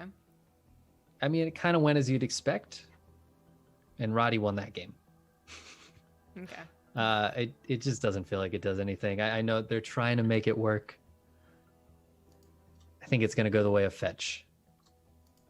Trying to make Fetch happen. It's not going to happen. It's not. I don't even know what they could really do to make that specific idea work. You place it on your army to reduce damage from air, which is very, very specific and very difficult to pull off. Yeah, it's very specific, and there are almost no situations where you want ground units as Zerg against air. So it's like if that's all you have, but most of the time, like a neural or a fungal is going to be better in that situation anyways. Fungling interceptors is pretty good. It'd actually be very effective. Yeah. But yeah, absolutely. Like if you're going into late game versus Protoss, you're gonna want a Corruptor or two more than a Hydra or two. But anyways, it's I mean, I like that they came up with something new, but it just isn't it. It ain't it, fam. Something else new has to come forward here. Maybe make it good versus spell damage or something too. That'd be so weird though. I can't think of anything that actually affects spell damage. That's the whole point, right? That is the point. Yeah. So because that's another thing is that like StarCraft tries to kind of follow design philosophies, design principles, so that it doesn't just suddenly have like a hero unit, for instance, which, to be fair, Mothership Core is a hero unit. Mothership is a hero unit. But anyways, mostly they try and follow design principles, so it's very StarCrafty. It's not Warcrafty or Age of Empire-y. It's StarCraft, and Microbial Shroud is already like weird enough just because it's so specific, but do anything else, it's gonna be difficult. Plus, I feel like, you know, they have to try and use the same graphic. They don't want to pay their artists $500 to make a new graphic. Blizzard, you know, StarCraft 2 only gets a certain budget. Yeah, that makes sense. You know, use what you got. Dude, they still need to hire some artists, pay one of their in-house artists to make a new cloak ghost cloak icon. The fact that it's still the same after 10 years to the Banshee cloak is actually unforgivable. It's low-key unforgivable. Like, you're 100% correct. You know, I don't think about that. Or here you go. Here's a nice little buff for Terran. Just make them do the same thing. If you open Cloak Ghost, you have, or open Cloak Banshee, you have Cloak Ghost later in the game. Oh my god. Imagine if that was a thing. Like, that actually would be so weird. Like, that wouldn't really be game breaking though. Like, that's actually not. I feel like it would be very, very rare that came up. Usually by the time you're getting ghosts, like, yeah, you can afford Cloak, and honestly, it doesn't matter as much now until you're throwing nukes around. And at that point, it's the time is probably more valuable than anything else. Mm-hmm. That's so funny. Like, obviously, it was no way their intention. But now that they share a graphic, all right, like, just yeah, give me it. I'd be happy with that. I mean, we're already on a Terran patch. You might as well keep it going. Yes, we're on a Terran patch.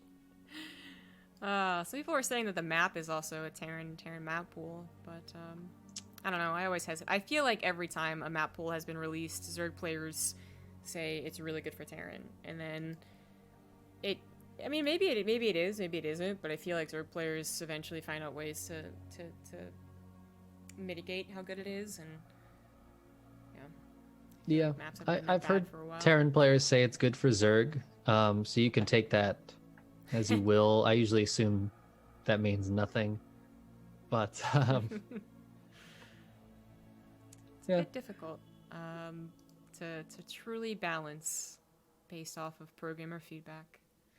It's very difficult because a lot of it comes down to play style too, right? Like, some maps might be good for drops. And if you're not a player who goes for drops, you're going to think it's a bad map for your race. But it's just, if you like to play mech, it's not a good mech map. Yeah. Well, that certainly seems to be like one of the things that does change eventually. Like, it figures out that it is a map pool that favors mech or favors bio. Feels like with the last map pool being mostly bio from every Terran that I was seeing, they all determined it was what worked out best and what, I don't know, maybe gave some credit to it being a Terran patch. Because that Terran patch thing, wasn't that a meme for last patch as well? I think it was, yeah. It was a meme for last patch, and then the patch notes came out and everybody was like, uh-oh. Yeah. Hey. Well, I think we're going to try and get into the Christianer series, but Nurture vs. Art apparently is also happening. I think Nurture wins, and Gung Fu is still waiting. I would say Nurture probably wins. I haven't seen a lot of Art, but I feel like I'm always surprised at how far he makes it in these brackets. I mean, we are in the qualifying round now. Mm-hmm. Well, these guys are joining like a lot of other players right now. So the people who have already made it in, so we had 8 invited players: Showtime, Clem, Hiermer, Euthermal, Alazer, Lambo, Rainer, and Cyril. Literally top 8 of Europe. The most recognizable names. And then the qualifiers, you have DNS, Goblin, Hearthstone, Mana, Drogo, Rail, Shadone, Skillis, Spaz, Castle, Ziggy, Blyde, Denver, Stefano, Vanya. So a lot of names you probably don't necessarily recognize. Some of them you're like, oh yeah, that makes sense. And then 8 more.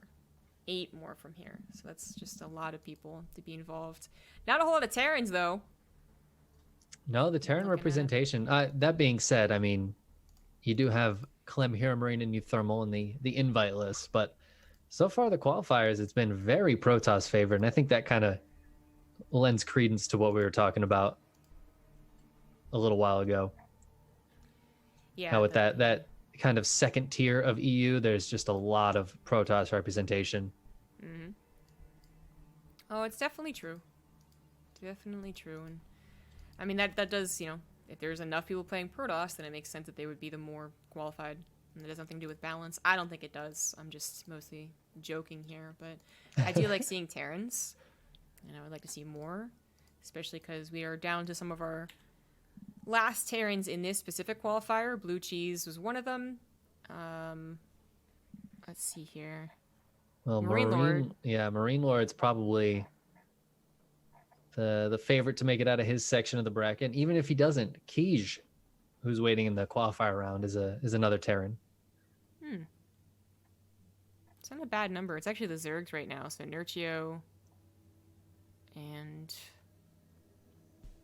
sort of Guru probably gets through. I actually might have a pretty well-balanced list of qualifier matches round of 16. Sort of versus Nidix is another qualifier match. It's going to be happening soon. Did we get any update on if Christiane stopped watching a replay? He is now not in replay anymore. Okay. Well, we'll try and catch that one.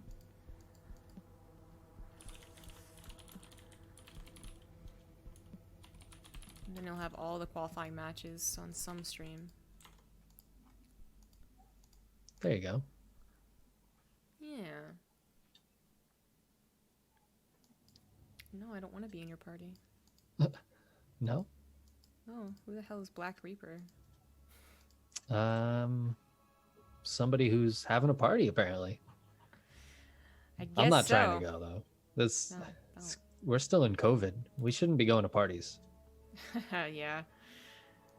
Some states are opening up, though. To 10 plus. Like, didn't, who recently reduced their restrictions again? I think it was a country, not a state, but shoot. I think some of the bars over here opened. Somebody I work with was like, "Oh yeah, I was out celebrating the bars being back open," and I was like, "You can stay over there, 6 feet away, please." Yeah. I forget what country it was, but basically they were like, "Look, we thought we were doing better, and then we opened up, and then you guys are sucking, and we're gonna go back to what we were talking about." Like, yeah. So unfortunately, that wasn't Florida, which is still being kind of dumb. I was gonna say Florida. I've heard is pretty bad. Yeah, I don't want to go there. I've had a friend who's visiting, and I'm like, I guess if you don't go to the bars and you, it's like one person per snorkel. I don't know. I'll just stay home for now. I don't need to go anywhere. Yeah, I mean, I would love to be traveling again, but it is what it is. Actually, like, one of the things I'm really worried about is because America sucks so much at this. While some states are doing better, like my state's actually not doing too bad. It's obviously still like America as a whole is not doing the greatest. Anyways, I'm worried that when you know esports starts opening up studio stuff, because I think that'll happen first, right? Like casters will go. Then they'll be like, well, we'll bring the non-Americans, and I'll be like, oh. Because like if America tries to go to Poland, I mean, maybe they'll make us be in quarantine for 2 weeks, and like no one's gonna pay for me to do that. Yeah, no, that's very true. Hopefully we can get it under control, or maybe they'll have a more nuanced approach depending on what state you've been in. They might have ask some more specific questions. Maybe. I would hope so, but that's still ways away. We're getting into the first game of Hellraiser versus Christianer. It's going to be a PvP. Resubscription received. PvP. Apparently you are doing something right, Captain. You get used to the PvPs after a while if you do enough EU content. Yes, you really do. And then when you go to an NA PvP and they don't cheese each other, you're like, what is happening? Okay. So another PvP. There's another qualifying match. There's actually a lot of qualifying matches happening, so make sure to check out the other streams to get Nerdchill versus Art, Geralt's match, and so on and so forth. But it's a best of 5 as a qualifying match. In the top right, starting off on Everdream, we have the Blue Protoss Hellraiser. And in the bottom left, his opponent. In the red, it is Christianer.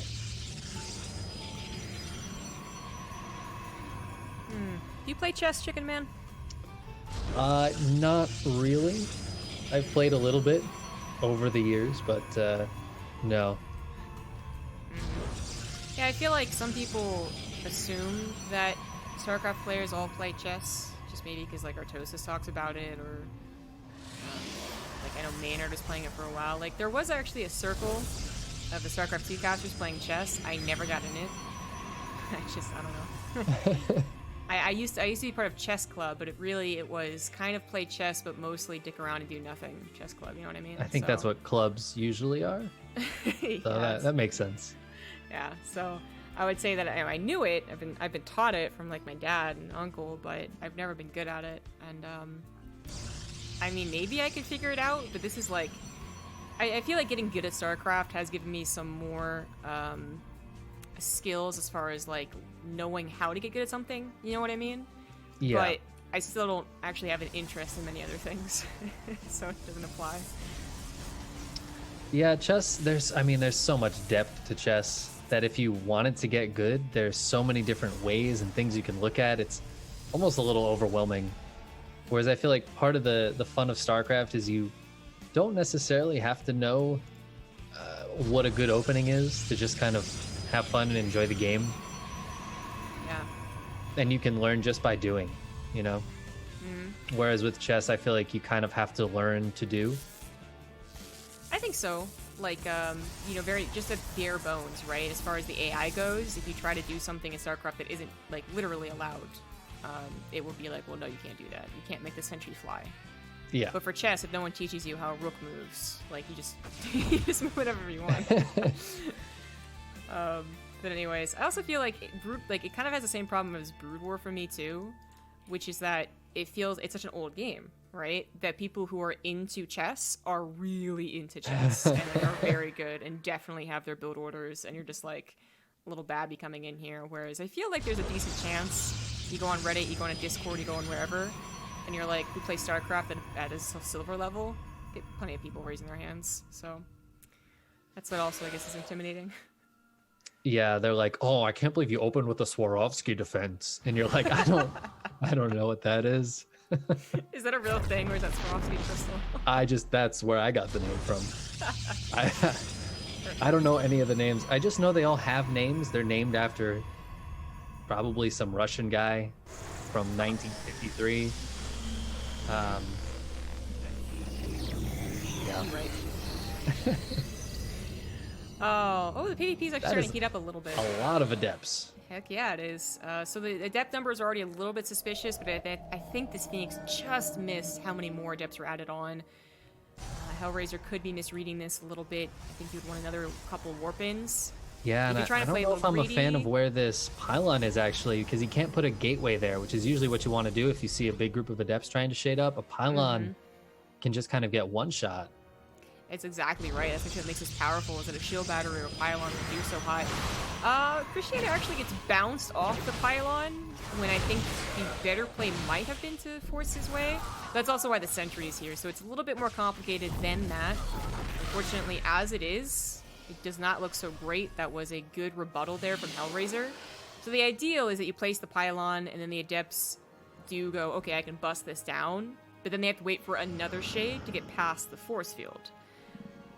It's still tricky for both sides to, do that perfect timing, but Christiana didn't even really force the issue. Just tried to get whatever he could in the natural, which wasn't much. Yeah, he kind of delayed some mining time, I guess, but for a few adepts, not necessarily worth it.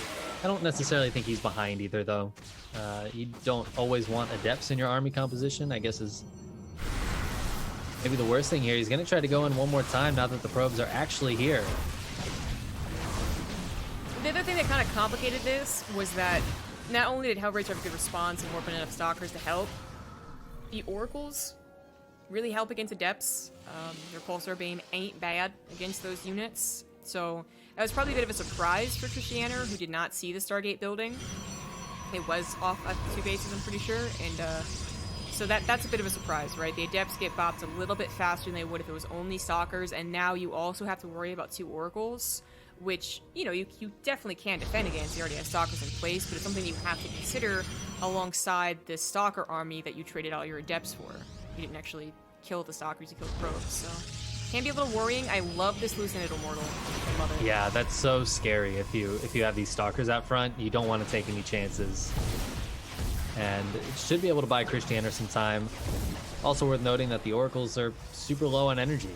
They got 3 probes, but that's all they're going to do for a while. That was kind of the trade-off for killing those adepts, is they don't have the energy to come over and do too much probe damage. It's true, but it's still 2 oracles, and that's always scary. They are going to be recalled. You don't want to stay stuck over there, especially with that one very weak against the stalkers. But I do really want to extra applaud that Immortal. That was so cool. You can, if you're really on point, if you're really paying attention, if you don't believe that an Immortal could be out by then, and you look at how much damage the Immortal took, you can tell it's a hallucination. But that's only if I feel like you're already suspicious, right? So that was really cool. That really made it for Hellraiser to choose not to even try. Or I think if there wasn't, he'd at least try and bop one of these sentries or a stalker or something. But there's cool moves there. Probably neither. There's probably no game over moment, but just could have been a bit more damage. Both of them go to +1. Both of them go to Blink, and both of them go to a Nexus. With Christiana just, unfortunately behind in probes by a significant amount. Yeah, it feels like he just kind of stopped probing for a little while, where Hellraiser has been planning this 3rd Nexus. He's continued to probe, and he'll be able to have really nice mining as it finishes up. He's actually fully saturated on the minerals there. So that is solid probe production out of Hellraiser. Pretty scary stuff. He denies hallucination, but doesn't have his own observer, so that observer's getting some nice intel. Hellraiser just has revelations, which are also equally nice. By the amount of stalkers available, I think they both know that it is Blink first for both of them. So it is a bit of it's a mirror matchup, but a mirror matchup where someone has significantly more probes. So if there's no difference in technology, we're just talking about number differences. It's not going to happen in 30 seconds or a minute, but maybe in 2 minutes, Christiana will eventually be pushed, and he should just have less. Yeah, and once you get into those Charge Lot Immortal Archon armies, it really does start to add up. Having less. Dep's going to try and at least change things up, but even if they were to kill 8 probes, there's still a chance for Hellraiser to do the same with the oracles, and we're talking about probe losses later on in the game, which are just a little less impactful. +2 also started a bit faster for Hellraiser, and that is the next attack point, is that +2. So Hellraiser should be able to take control. It can definitely be difficult to bust a defensively set up Protoss. We saw in the Naniwa PvP, right, that he had +2, he had a decent army supply, but he pushed into a really unfortunate situation and actually looked quite silly for it. So it's going to be difficult for Hellraiser to maybe end the game, but if he's going to have 20 or 30 army supply lead, he can kind of force the issue. Yeah, at some point it becomes just a little bit too much, especially if you set up just a decent army engagement. It doesn't have to be the best in the world, but hitting from a couple different angles with those charge lots, making sure your units are in the right positions. I think that was what we saw with Naniwa. He was just a little bit clumped up. He was in the convex, which, as we all know, isn't as good. Concave beats the convex. That's right. And Hellraiser's finding a great position. Oh, this is beautiful. It's exactly what you want if you're the attacking player. Brutal. Stasis Trap also can affect the engagement. One is pop, but the other one is not. Warp Prism is safe for now.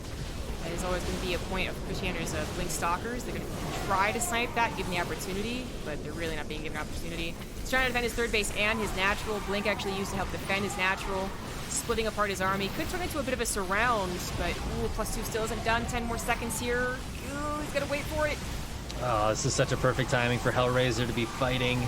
That +2 is finished now, but the army supply is just such in favor of Hellraiser. And that is going to be GG. Very awkward defense. Being allowed up that ramp was just the exact opposite of what Christiana wanted to try and come back into this game. He had so many observers that get pumped out. I actually wonder if that was even not worth it. Obviously it wasn't because it didn't help him. But I mean, even if he did know where his opponent was coming in, I think in total he made 3 or 4 observers, which, when we talk about gas counts, is easily 1 more Mortal or 1 more Archon. But he also, yeah, he lost the Observer and didn't even have himself well positioned, which felt like the entire point of the way he was trying to set up his defense.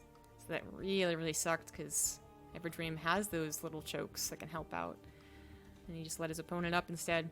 Unfortunate, but it was a kind of a game that we saw coming. Christiana just took too much damage in the early game. So on to game number 2.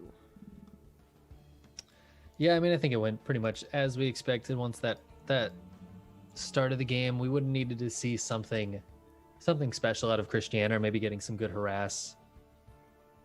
You know, one thing I hadn't thought about until just that game was how the Oracle Revelation is going to affect PvP in terms of Stargate versus DT builds. Right. That's always been something where the Revelation is obviously very useful, but I think as it's less energy, might be a little more useful. Yeah, there was some discussion about that when it was first announced, I remember. And I was like, it took me a second, and I was like, no, it is better, right? Because you can cast more of them. There is also a longer cooldown on the Revelation, but it doesn't imbalance the energy, you know, that is required for it. Like, it's still more about the speed, and if we're talking about situations where DT might survive when your army's on top of it, then obviously the less Revelation time is a bit troublesome, but usually we're talking about situations where the DT dies as soon as it is revealed, which favors the current Oracle. So that can play a part. It's just that PvP is just so not about DT openers for the most part. People like it. And hell, it's even kind of rare to see Stargate openers. More rare than seeing just the proxies or regular robo defensive stuff. So we did see it last game though, and we do still see a bit of an upwards trend on it off of your 1 base, not proxied. I don't know if we'll see it again. We're on Submarine, shortest map. The top left, down 1, is the Red Protoss Christianer.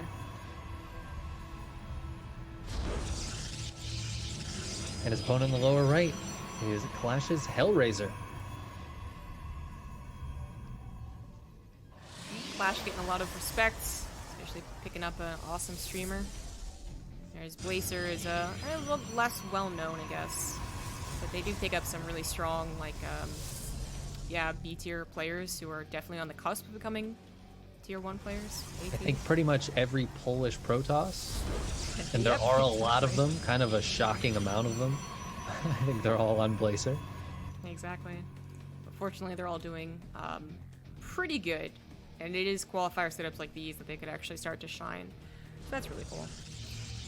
But not winning out that first game, Adepts didn't do as much as they wanted, and then the emergency defense, while really cool, again, the Hallucination Mortal is really cool, still had Hellraiser so far ahead. I think he just felt more in control after dealing with those Adepts, so he probably did chrono his Nexus once more than Christiana, who was a little bit nervous. He probably got 100 minerals into probes, more than Christiana got into a Stalker or 2. So that did kind of set the tone, those openers, the way they worked out. And Hellraiser felt confident, looked confident. Let's see if it happens again. They both are going for Adept openers. Yeah, the double Adept from both. We'll see if it ends up being more Adepts, or a lot of times the double Adept just goes into, in this case, Hellraiser's going for a Stargate. Christiana hasn't put any tech down yet, but he's going to go into a couple of sentries. Okay. So with the Stargate timing last game, I didn't actually see when it was put down. I saw when it finished. It felt like it was still off of a Nexus, where this is absolutely the one base version. The one that if the probe had been insistent about staying in the main, it would have scouted. But, you know, most people actually escape with the probe. So this is going to be pretty quick. It could be pretty deadly. Cristiano should be figuring it out just based off the Nexus timing. If there is a Nexus at all on the way, the only thing to delay it is going to be that Stargate. Okay, doesn't actually see it, so there might be some suspicion about like a third gateway or something along those lines. But... Well, I think especially if he gets confirmation of the Adepts, this is the most common thing. I think off of 2 Adepts, no Nexus, Stargate's going to be the guess here. And we do have shield batteries going down, neither in the main though. Yeah, that's just why one I just... down at the natural. Yeah, that's why I give some credit to, like, maybe you could be paranoid of it being a one-base build, like, legit, like, a one-base build. He did see the second pylon was in the main, though, so it's like, I think he's just erring on the side of caution against multiple possibilities, right? He's not quite sure. It really does suck that probe didn't see the Nexus timing. I think is my number one problem here. But he's preparing against anything on the front lines, whether it's actually a push or just a handful of units, you know, to try and get him out of position. He's also prepared in the main base. Those stalkers. Yeah, the hallucinated Phoenix actually happened to catch the Oracle, so a nice scout there will then go across, sees the Twilight Council coming up, sees the Nexus. So Cristiano was in the dark for a little while, but he has found the light. All right, nicely done then. A little bit of that advanced warning puts the stalkers in the main, and it's looking okay. 2 Oracles could try and sacrifice one of their lives for a decent amount of probes, but it is just better to wait this out. Eventually, you would expect the Oracles or even these Adepts to get something done, and then the counterattack probably won't be too devastating, so you are willing to sacrifice something. But that could happen later on, and Hellraiser could still feel pretty confident about this game. Work count's really not that different for the slightly later Nexus. I think more importantly, Hellraiser's going for an Adept attack. Actually going on top of these sentries is really nice. 200 gas, just gone, no force field. Have to replace that for hallucinations as well. That sucks. Yeah, that's really nice for Hellraiser. Taking out a few units, forcing some lost mining time, and like I said, behind this, he's got glaives on the way. Gonna be going for a big attack. When's the last time Cristiano actually sent that hallucinated Phoenix? Okay, so it saw the Twilight Council and it saw additional gateways. No Robo being slapped down. In fact, the Robo was canceled and then... Wait, was that a mistake? And replaced? Maybe? Yeah. That was a Robo that was building, right? I think it might have been a gateway, but... okay, maybe you're right. Not 100%. I feel like I was looking for a Robo. Well, Robo's 100 gas, right? Yeah. And he lost 50 gas. I think that is from a canceled Robo. I think that was just a mistake. Well, there you go. It might very well have just been a mistake. Tried to cancel something else, or... Who knows? So that might delay his push a little bit. He might just not worry too much about it. I mean, you mentioned this is the shortest map in the map pool. He could warp in 1 round at home. Yeah, it's certainly been unfortunate, though. Both of them should already be on the way. Well, it still might be so much of a surprise, because mostly I was looking at that to see if Cristiano could figure something out. I think there might be, like, a subtle tell, but not enough to actually get him totally prepared. And he's really, really, really not prepared. Yeah, he lost very his unprepared sentries. here. Not even any attempt to try and, like, push these Adepts away from his army. He doesn't have that many shield batteries. Oh, man. He's going to turn his shield battery on. That is going to save him for a little while here. Overcharge is pretty good, but that's still a lot of Adepts, even if they're a little bit injured and they go into the main base. Yeah. A lot more probe damage, and Hellraiser, I mean, he's actually not committing to the Adepts, right? So maybe that Robo cancel had to do something else. But more Adepts, Damn. just shading all around, taking out units, taking out probes. These glaive Adepts getting their work done, and GG is going to get called. Yeah. Even at the end there, even with the Adepts finally dying, the army supply was still in favor of the blue Protoss, so Cristiano recognizes he just has nothing to do there. It was an uncomfortable game for Cristiano. You know, he didn't necessarily get the fastest scout in the Oracle. He just kind of saw it last second, which is fine, but then when it killed his sentries, I don't think he was getting enough intel. You know, he was... Honestly, if those sentries didn't die, he probably had a hallucinated Phoenix in mind. Like, he was about to hit that combo of hotkeys, and that would have given him some really important information. But it was definitely one of those games that was like one thing led to another, led to a Adept surprise killing you. Yeah, I think that was a really good call by Hellraiser to take out that sentry and put Christianer back in the dark. So, scary stuff to be 0-2 in a PvP. Even if it is a bit of a volatile matchup, that just means that the person who's now 2 games ahead of you can start doing weirder shit and try and throw you off even more. I mean, Hellraiser can kind of do anything right now. PvP is already such a toss-up. We haven't really seen any proxies. Oh, no, not even like the fake pylons. Yeah. Which is something I have noticed from Christianer. A little surprised to see it from Hellraiser. Maybe just wants to play it safe and not... The problem with proxying a pylon is you might lose the pylon. True.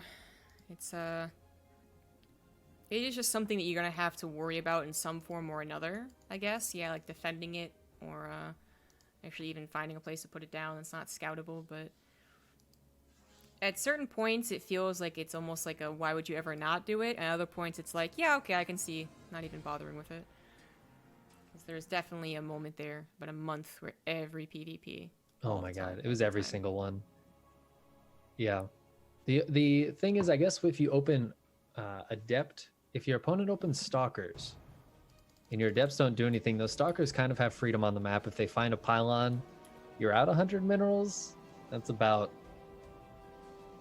the best case scenario for the non-proxying player. Yeah.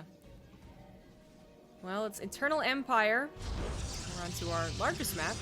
Bottom left, down 0-2. It is Blazers, Christianer.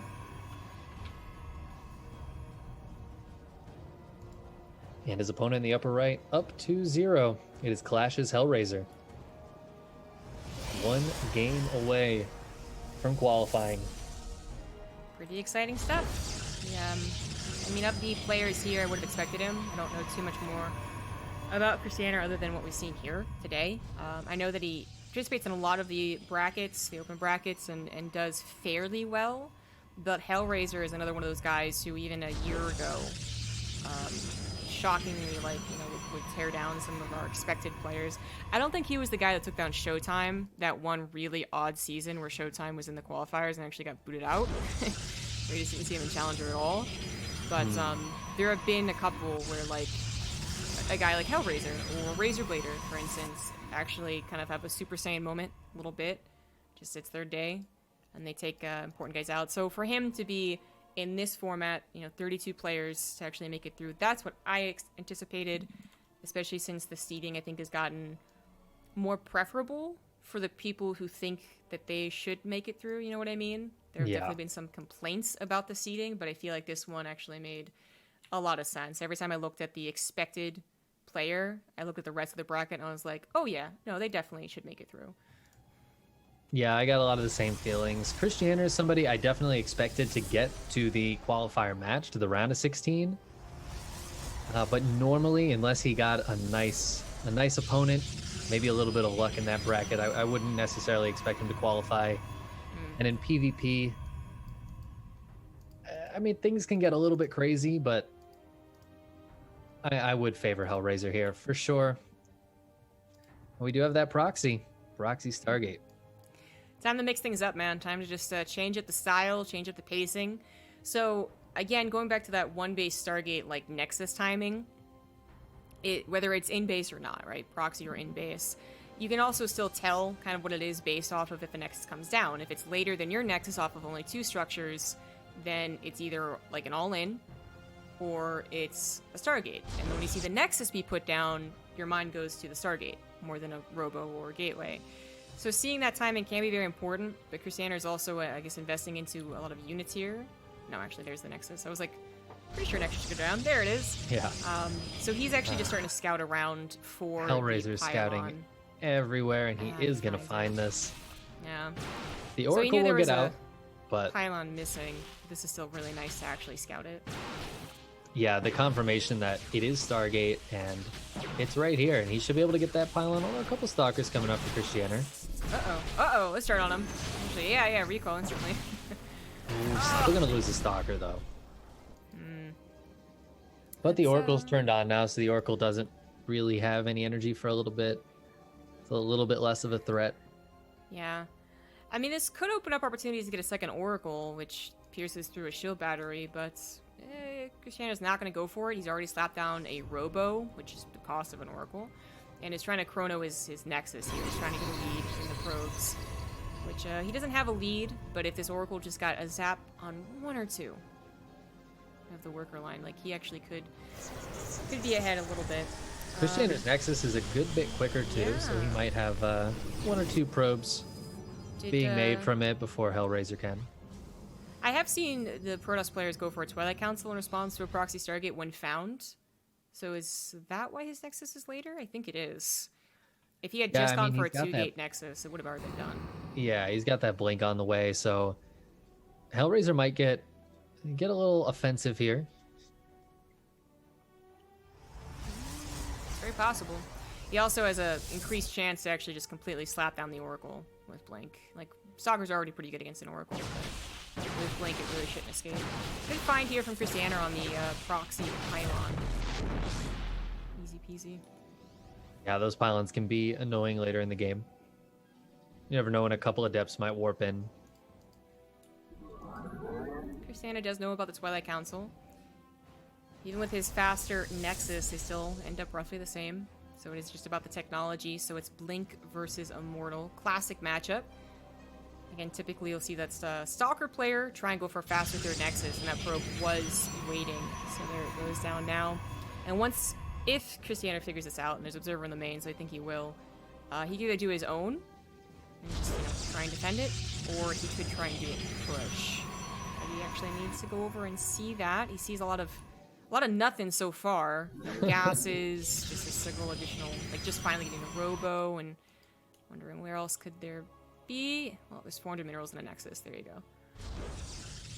Yeah, that's nice confirmation to have that. Scouting around, it's hard to know what you're not seeing. You know? Yes. Oh, 3 gateways, a Robo, and a Twilight Council. That is maybe not the best information. Yeah. But seeing that Nexus is good confirmation for Cristiano. He's not going for a third Nexus, at least not yet. Yeah, I did throw out that he could go for an attack. Yeah. Now, this attack is not going to be instant, right? He's already invested into +1, he's already invested into a Twilight Council, and he does want to get to Archons. But he could absolutely choose to go for 2 base more so. Build up that army, posture around the base with Archon, Immortal, Zealot, and then grab a third behind that. Which is, that's just the big difference. So it's a question of, well, he got his army first and economy later versus Hellraiser gets economy first and army later. Does Hellraiser get that correct timing? It's like playing Zerg. If you build the drones first, then army, you can do it perfectly, you can win. If you don't, you can still lose out in the economy game. So we'll see if Hellraiser can hold. His hallucination would have seen all the gateways being put down, so we should anticipate this a little bit. Yeah, there you go. Yeah, he saw no third base. Shield battery should be done in time. He doesn't have energy for I don't remember what it's actually called. I'm just calling it the super battery.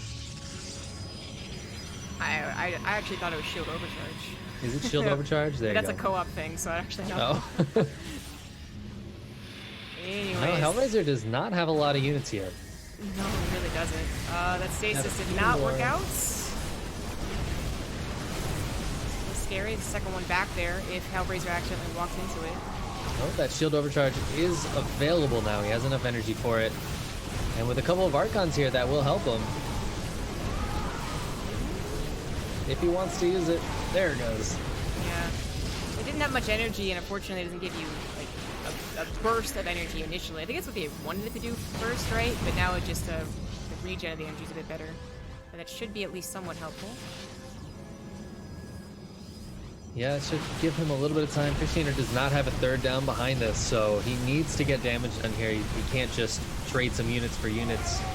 Ideally, he wants to be able to take out Hellraiser's third. Ooh, the Warp Prism! Oh, the Warp That's Prism. a nice snipe. That gives him a chance here. He's still up against a lot of important units like the Immortals and the Archon, but they're starting to wear a little thin.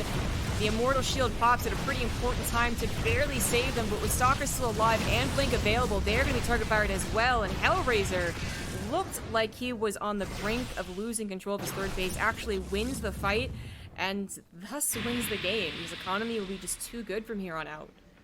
What a hold. What a hold. Really clutch play. Very patient play. Pulling back, pulling back. he ended up with an Archon flank, which I think did quite a lot of damage because it came out of that stasis ward at a really bad time for Christianer. Mm-hmm. I noticed that as well. It got a shot on a pretty bulked up group of units. You know, they didn't actually get a concave or, you know, an arc. So got a couple really nice shots.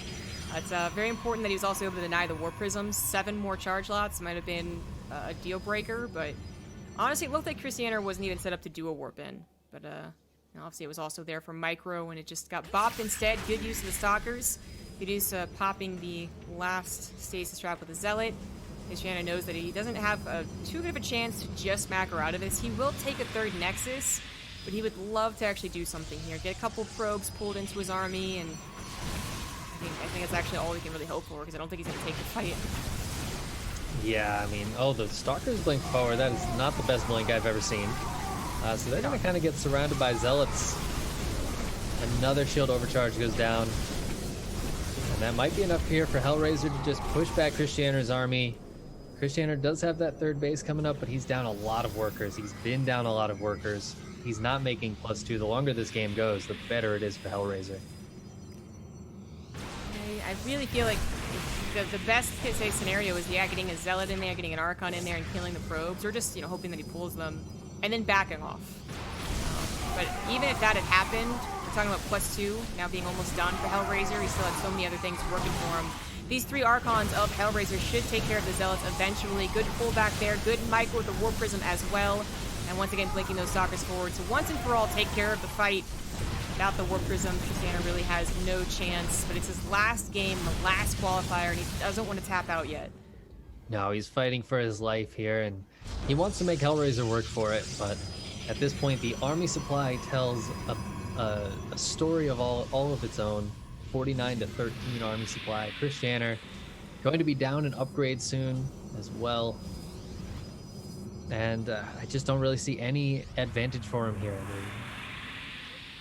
All the advantages go to Hellraiser. Yep, army, worker, upgrades. Literally, he's got blink over just charge. Yeah, he could go into pure charge at Archon and win. He could add on technology and win. He could defend and win. He could attack and win. And he's gonna go for the attack. So, not willing to play out the game too long and try and get Christianer way back in. A couple DTs suddenly appear. Lets it go. Would feel really, really awful. It's actually not DTs. He made 1 Oracle, and that has quite a job to do. Like, it's a couple probes. And now he's back in the defense. 2 shield batteries and a shield overcharge are ready. Can they make up for an army supply difference of 40? Probably not. Maybe temporarily, but I love this from Hellraiser. He makes him trigger the shield overcharge, and then he's like, okay, I'll be back in a minute. Looks like he wants to set up a big Zealot flank, sending a bunch of those towards the natural, or maybe just go for the run-by. Surround. The surround. Oh my god, it's beautiful. And I think that's going to do it for this qualifying match. GG gets called. Hellraiser with the 3-0, proving PvP's... His PvP is quite good, and PvP is still one of those things you have to be good at in the European scene. Everyone always talks about ZVZ, but